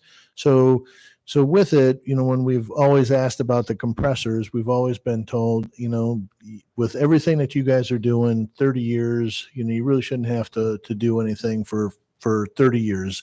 You may have to do a complete overhaul at that time. But now this is the first time that, we do these top end overhauls every 4 years. And now that they found issues, they said, yeah, generally about 20 years, you're going to start seeing some of these things, pop up. So I don't have a really good explanation other than, they've been telling us about 30 years and now 20. So one of the things that I will say is with that second compressor, we just did a top end overhaul last year on it. And with that one, there weren't any issues with it. They didn't find anything. They didn't say that, hey, you really should be worried. But staff, we've discussed this, and we'll need to do a top end overhaul in about 3 years. And what we're planning for right now is probably planning for a complete overhaul. Put that right into our planning process, and be ready for it, because it's probably going to happen. And that'll be a competitive bid at that time then? Yes, we can do that at that time. Yep. Okay. All right. Yep. Yeah. And then that's what helps us to your point, Tim, is that, if we plan for it, then we can competitively bid these items. All right. I'll open up public comment. Is there anyone that wants to address council on this item? Seeing none, close public input. Entertain a motion on resolution waiving city purchasing policy and awarding contract to Johnson Controls, Urbandale, Iowa, for the Ames ISU Ice Arena compressor complete overhaul in the amount of $84,065. So moved. Second. Thank you. Roll call. Aye. Aye. Hi. Aye. Aye. All right. Move on to item number 27. Yeah, so this one is very similar. This is the controllers, for the compressors. And after we did the sand releveling project, we started the compressors back up, and they were short cycling, which means that they weren't getting to the set points. They were shutting off earlier. We had Johnson Controls come in again, and what they have found, there are two controllers, one for each compressor. The one controller is not working and can't get parts for it, so it needs to be replaced. The second compressor controller, it is working, but it's not working in automatic mode. We have it's functioning in manual mode. Which means that it may just be a matter of time before that one goes as well.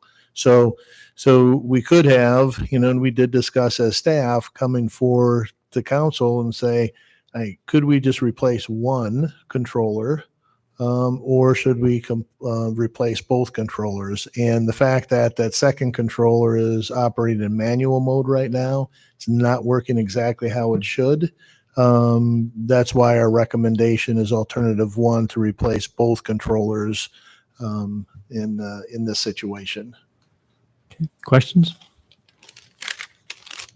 All right, I'll open up public comments. Anyone wants to address council on this item?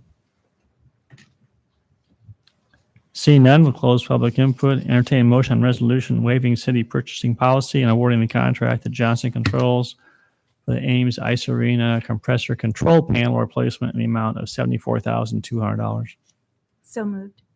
Second. Moved and seconded. Roll call. Aye. Aye. Aye. Aye. Aye. All right. All right. Thanks, Thank you. Keith. Have a great Appreciate night. Thanks, you too. All right, we will move on to item number 28, hearing on zoning text amendment for reduced affordable housing parking requirements. Does council have any questions for Kelly on this particular item? I know we've reviewed this before. We have just one. So 5-bedroom units, it would require 5. Yes, that was our Okay. proposal. All right. We don't Thank you. commonly see those units, so unless they're student oriented. So we were trying to not encourage that and make that into a difficult administrative issue for us. Okay. Thank you. Any other questions? All right, declare the public hearing on this item to be open. Is there anyone who wants to address city council on this particular item? Loris?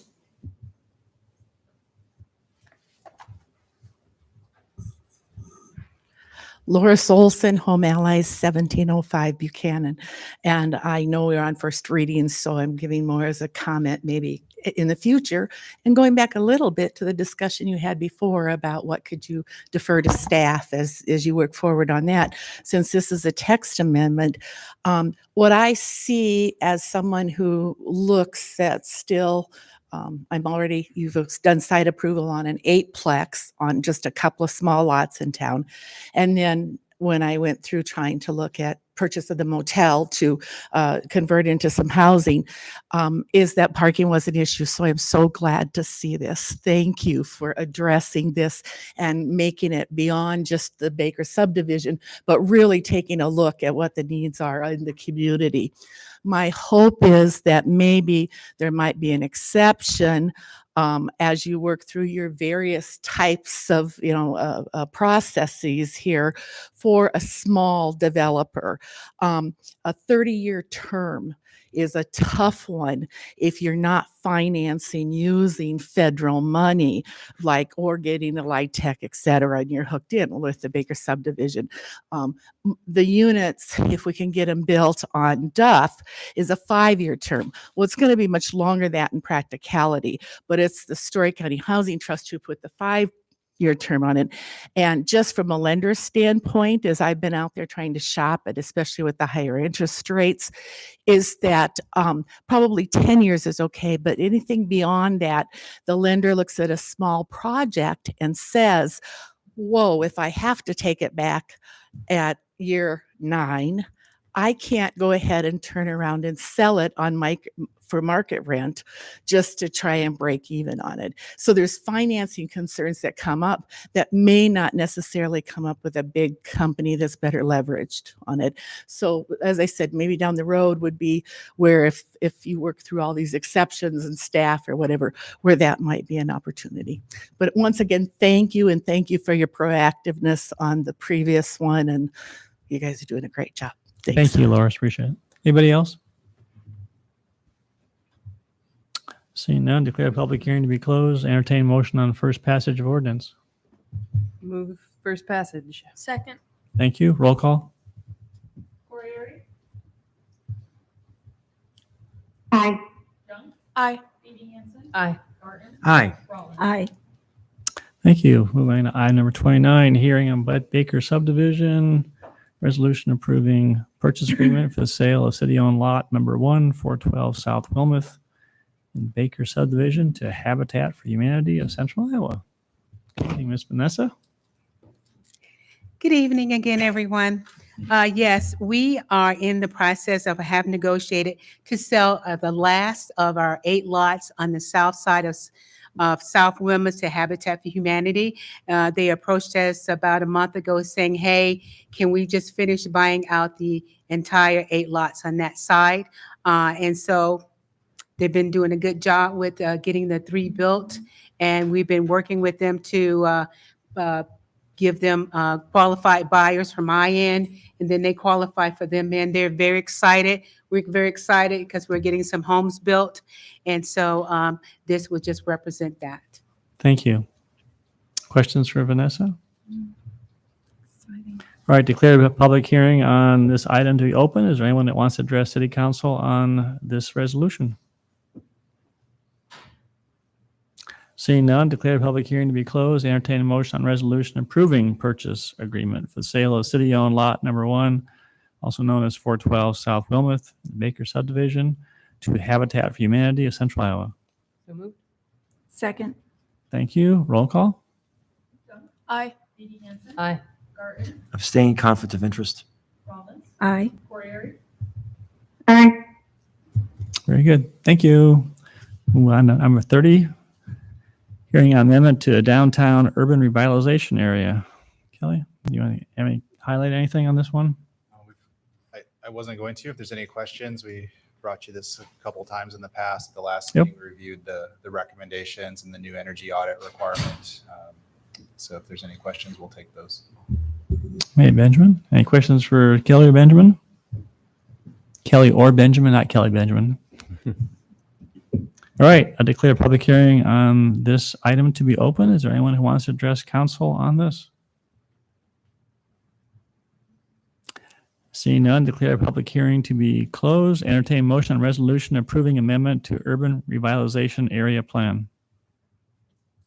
So moved. Second. Thank you. Roll call. Aye. Aye. Aye. Aye. Aye.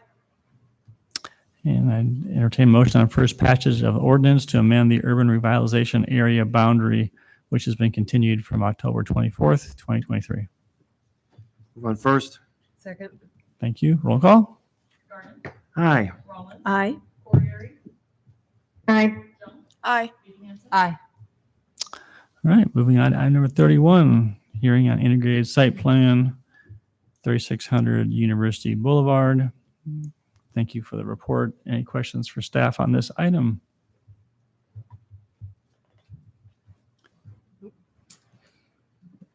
All right, declare public hearing on this item to be open. Is there anyone who wants to address council on this? Seeing none, declare public hearing to be closed. Entertain a motion on resolution approving major site development plan subject to compliance with city's outdoor lighting code. So moved. Second. Thank you. Roll call. Aye. Aye. Aye. Aye. Aye. Thank you. Entertain a motion on resolution approving preliminary plat for the Iowa State University Research Park Phase 3 subdivision, 6th edition, subject to all requirements of the integrated subdivision for agreements and easements are reviewed and approved by the city prior to final plat. Move approval. Second. Thank you. Roll call. Aye. Aye. Aye. Aye. Aye. Very good. Move on to item number 32, hearing on 2022-2023 stormwater erosion control Clear Creek bank stabilization on Utah Drive. Any questions for staff on this item? All right, declare the public hearing on this item to be open. Is there anyone who wants to address City Council on this topic? Seeing none, declare the public hearing to be closed. Entertain a motion accepting the reported bids for the stormwater erosion control Clear Creek bank stabilization Utah Drive project. So moved. Second. Thank you. Those in favor say aye. Aye. Any opposed or abstaining? Motion carried. Entertain motion on resolution approving the final plan specifications and awarding the stormwater erosion control Clear Creek bank stabilization Utah Drive project to Iowa Earthworks of Huxley, Iowa in the amount of $75,615.40. Move approval. All right. Motion made by Garten, seconded by B.D. Hanson. Roll call. Aye. Aye. Aye. Aye. Aye. Thank you. And moving on out, the ordinances, item number 33, second passage and entertain motion on second passage of ordinance amending section 29.3137, section 29.1317 related to electrical vehicle chargers within setbacks and parking areas. Move on second. Second. Thank you. Roll call. Aye. Aye. Aye. Aye. Aye. Thank you. We'll move on to disposition of communications to council. And we have quite a few of them tonight. We'll take them in order.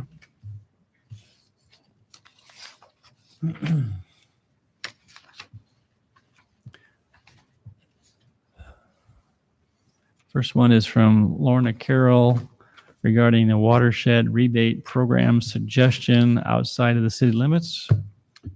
And I'll have John Dunn contact this individual and report back. I'll take the action and inform them of the project and see what she's asking for, if we can help her or not. So moved. We'll handle it administratively, is what I'm trying to say. You want me to repeat that? Do you need a motion on that? Yeah. Okay. I would move that we have John Dunn reach out to this individual. is there a second? Second. All right, those in favor say aye. Aye. Any opposed? Motion carried. Second one is from Zora Zimmerman, concerns regarding garbage hauler operations. And given the fact that this is kind of part and parcel of her concerns regarding timing for a pickup, it's kind of tied in with Brian, Brian, the work that Brian's doing on this report. we can just have Brian communicate with the. Refer it to Brian's for him to reach out to her. Is that acceptable? Yeah. Inform them of our. Is there a motion? Motion? Yep. Move that this be referred to Brian for comment, Okay, thank you. Is there a To second? contact the individual. and to contact communicate. the individual related to garbage collection. Thank you. Sir. All right. Those in favor say aye. Aye. Any opposed? Aye. Any opposed? Motion carried. Third is just a report update from Keith on the Fitch Family Indoor Aquatic Center. And that's just for council's information, no action necessary. The next two items, one's from Claire Whalen, an Ames resident, and Jonah Bedelty regarding an engine braking concerns. And may I just suggest that maybe this gets referred to Mark and he could either reach out to this individual or see if there's anything we can do, but it seems like it's very challenging for us to undertake that in terms of an ordinance and enforcing that. But anyway, I mean, it's something that places do. No engine braking requirements are not uncommon, I think. But you're asking, you suggest a memo from staff on that? you can do that too. Yep. I would move that we get a memo on this topic from staff, The Okay. attorney. from legal. From Mark. Okay. All right. Is there a second? Second. Those in favor say aye. Aye. Any opposed? Motion carried. Item 6 from Jeremy Withers, request for speed limit reduction on 6th Street. May I just suggest that it go to Damien for a memo? Yep. Traffic engineer for memo back to the council. I'd move we get a memo from the traffic engineer. Second. Those in favor of the motion say aye. Aye. Any opposed? Carried. Next is a email from Will Dieterman, concerns regarding South 16th Street widening. You're recommending that Refer to Damien to explain the safety, explain the safety issues or how we're handling it. Directly widening. to Mr. Directly to the, not back to you, but directly to the citizen. Sure, I would move that we ask Damien to respond to this individual. Second. thank you. Those in favor say aye. Aye. Aye.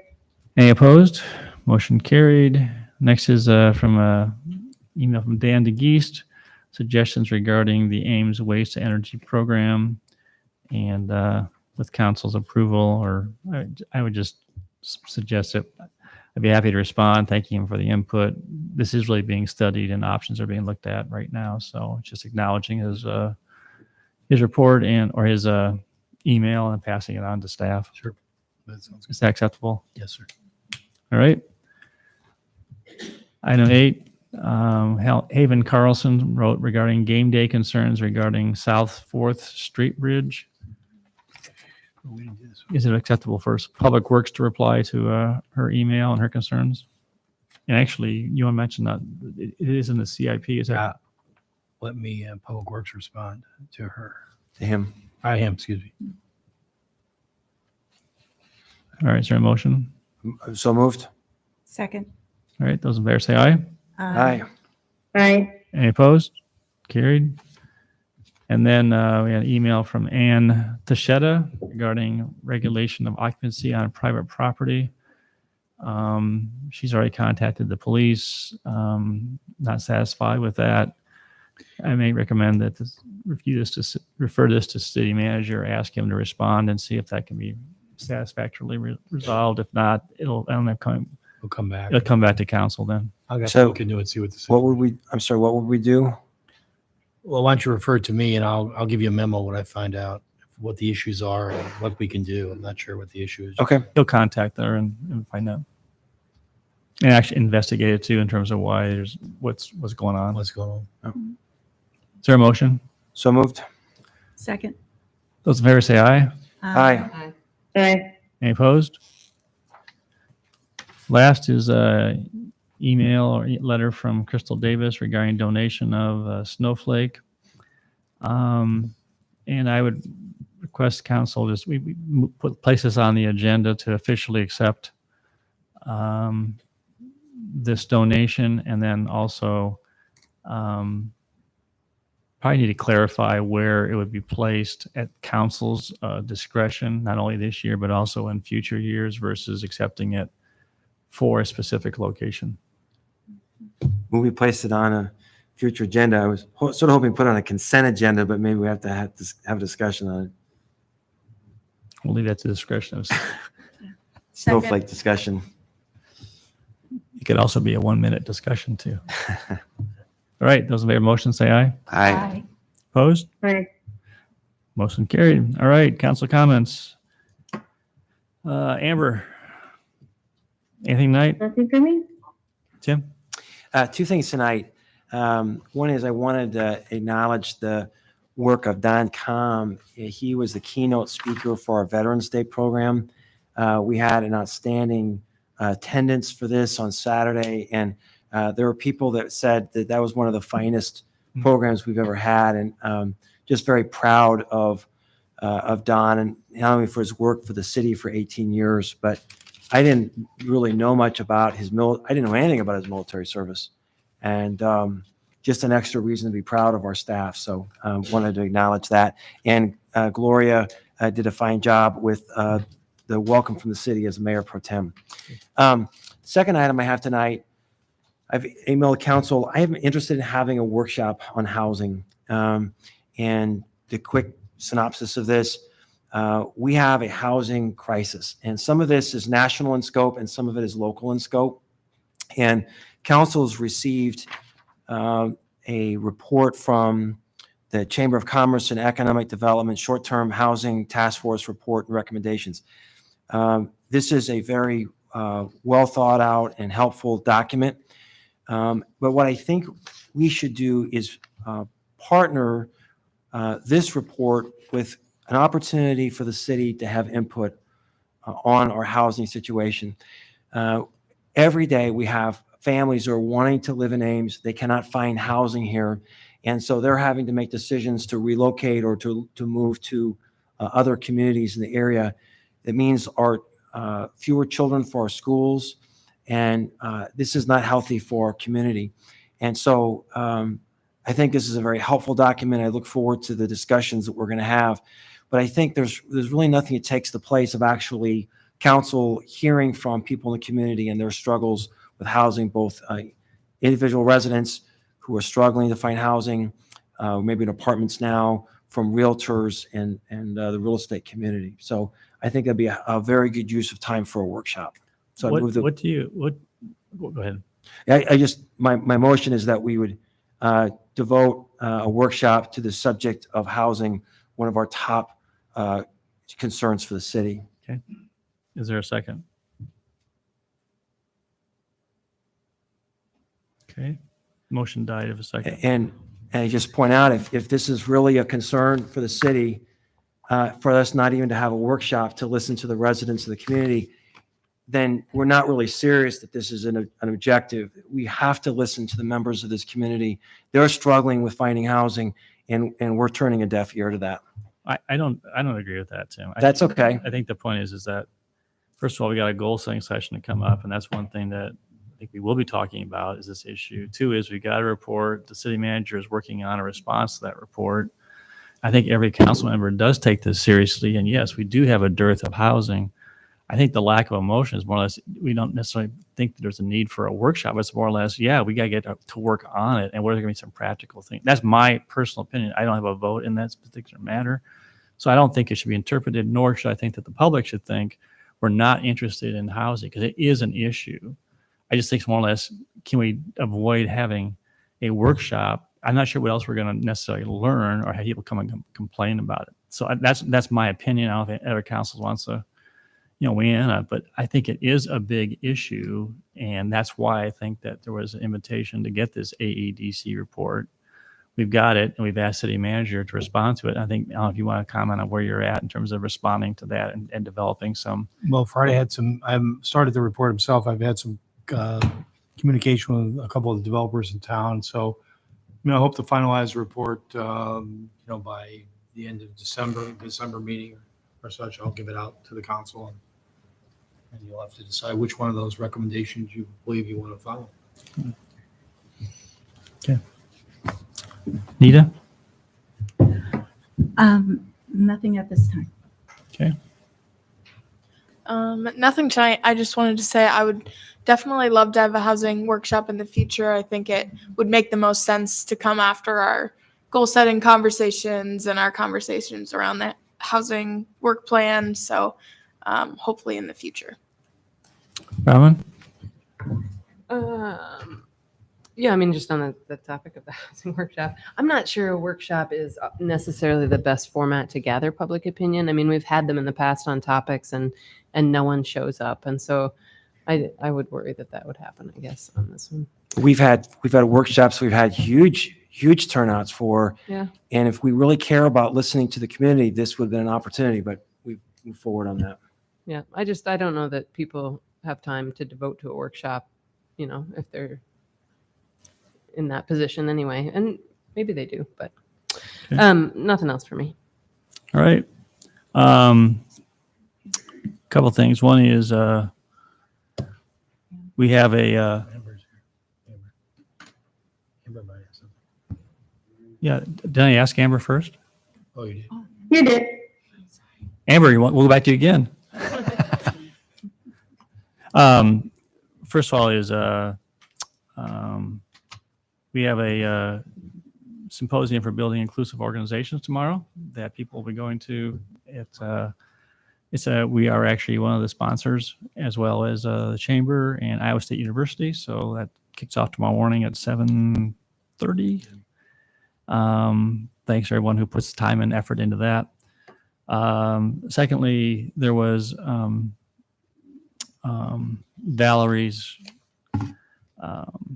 comment on or presentation during public comment, and actually, Valerie, your letter came in on Monday, which doesn't.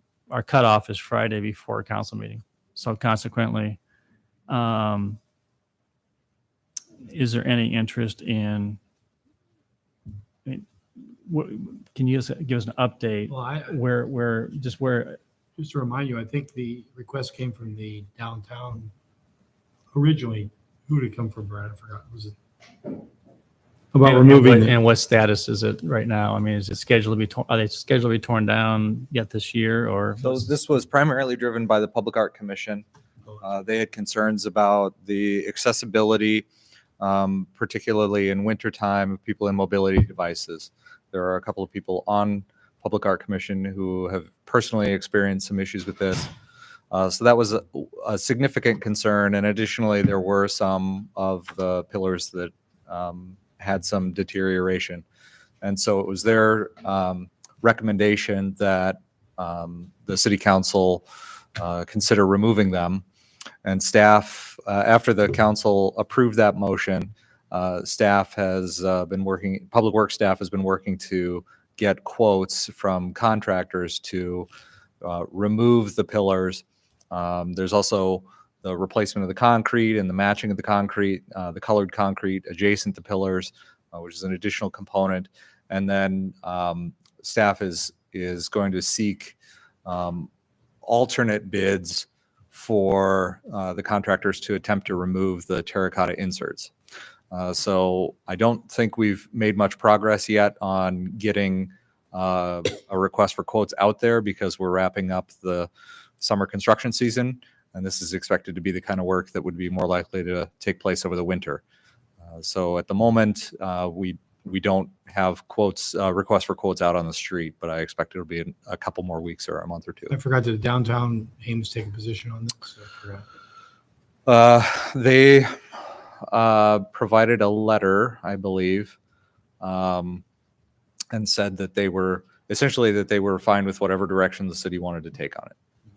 But it wasn't them. It wasn't that group that initiated the request. There was some discussion about it in previous years, I think from the Ames Main Street Design Committee. That's what it was. Yeah. Have they been officially de-accessed? No. The city owns them though, is that correct? Correct. And it's actually part of the Public Art Commission.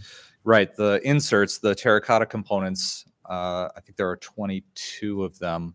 Those are in the public art inventory.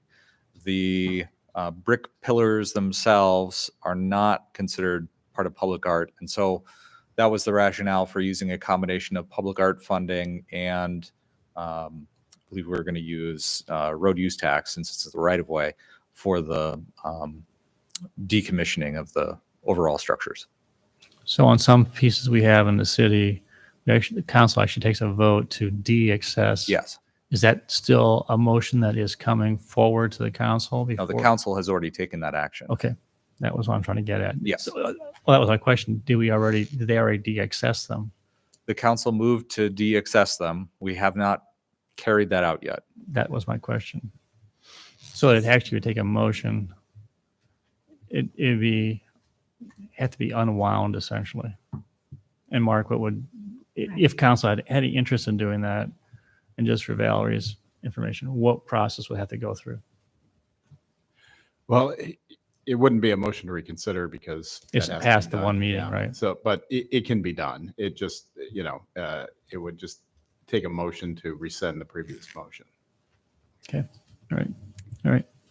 So, I guess if there's interest in doing this, it'd have to come back on our agenda. So I'm not advocating for or against it. It's just the fact that Valerie stayed. She sent a letter. If there's no interest in it, that's fine. Then she knows where we're at and moving on. If there is, then we need a motion to put this back on So agenda. is it, well, I would move that this be on a future, revisited on a future agenda, given additional information received. I'll second that. Okay. Now, just for Valerie's information, just because it's on an agenda does not mean that the motion, that it will be changed. It's just to review the facts and basically, and we're not asking staff for doing additional work. Right, that's already been. So we can place it on an agenda for a discussion. Is it your interest to have feedback from the Public Art Commission or from Public Works or others, or is this simply a discussion among the council? I think they should be invited. I mean, this is a major landscape feature. And I think we have to have a pretty strong dose of humility when we do things as a council. And I thought this was the right thing going forward. I'm surprised at the level of feedback we've received. I mean, good grief, this lady's going to put $2,000 of her own money in this. I mean, she's willing to put some skin in the game. And So I don't, in fairness, I want to what the mayor said is correct. I'm not going to commit myself to a decision, but I think it's worth taking a fresh look at. What's the harm of taking a fresh look at it if people really have a concern about it? I would like to hear from public art. I mean, Sorry. Go ahead, Ben. no, that's all I was going to say is that I would like to hear from public art about it. Okay. All right, Amber? Yeah. I guess for me, we had a conversation earlier tonight about trusting staff to make decisions. And I think when the Public Art Commission, who are not staff, but volunteers, who we also trust on many of our commissions, spends time contemplating and making a recommendation to us with staff support, I have a hard time revisiting that, especially if we don't have a real intention of doing anything about it. So I'll be voting against the motion. Okay, thank you. I would be interested in maybe seeing a comparison of the repair costs versus repair and maintenance, I guess, over time versus what it would cost to deaccession them. Would that be a lot of staff time to determine? Well, I think, so we had a preliminary back of the napkin kind of estimate from a contractor that was in the staff report, which generated, I think, whatever it was, the $16,000 estimate. We would need to go through a process because I think we've heard that there's quite a range of different potential costs here. I think we would need to actually go through the request for quotes process to be able to get you a solid number. Okay. So I don't know if we can do that with any certainty before you would have that discussion. Okay. And I guess for me, a part of it is knowing that there might be other potential places, which I don't feel like that was part of that discussion before, that even if we removed them, they might be able to be saved and moved to other places. And I think about that even at the alumni building, there is sort of a nod towards those pillars, and for the city to just remove them, it's sort of, anyway, I feel like there is value to those, and if there is the potential that they could be used at one of our other parks or other places, that might be an exploration. And I'm sorry, I know you went through a lot of work in the first one, but I do feel like some additional information has come forward that could be helpful to our decision making. Okay. Those in favor of the motion say aye. Aye. Those opposed? Nay. Motion carried. All right. And last is, we will not be meeting again until after Thanksgiving. So we wish everybody who is watching and listening and staff a very pleasant holiday. And we will be gathering again after the holiday to continue the business of the city. So with that, Mark, do we have a justification for entering into closed session this evening? Yes, Mayor, you do. The council can go into closed session to discuss collective bargaining strategy under Iowa Code Section 20.17, subsection 3. I do want to note there was a typo in the code section in the agenda, so it says 20.173. That should be 0.17. So just a extra I was gonna three, say something about extra that. 3 in there. But All right. yes, you do have justification for going to closed session. Is there a motion to go into closed session? So moved. Second. Thank you. Roll call. Aye. Aye. Aye. Aye. Aye. Thank you.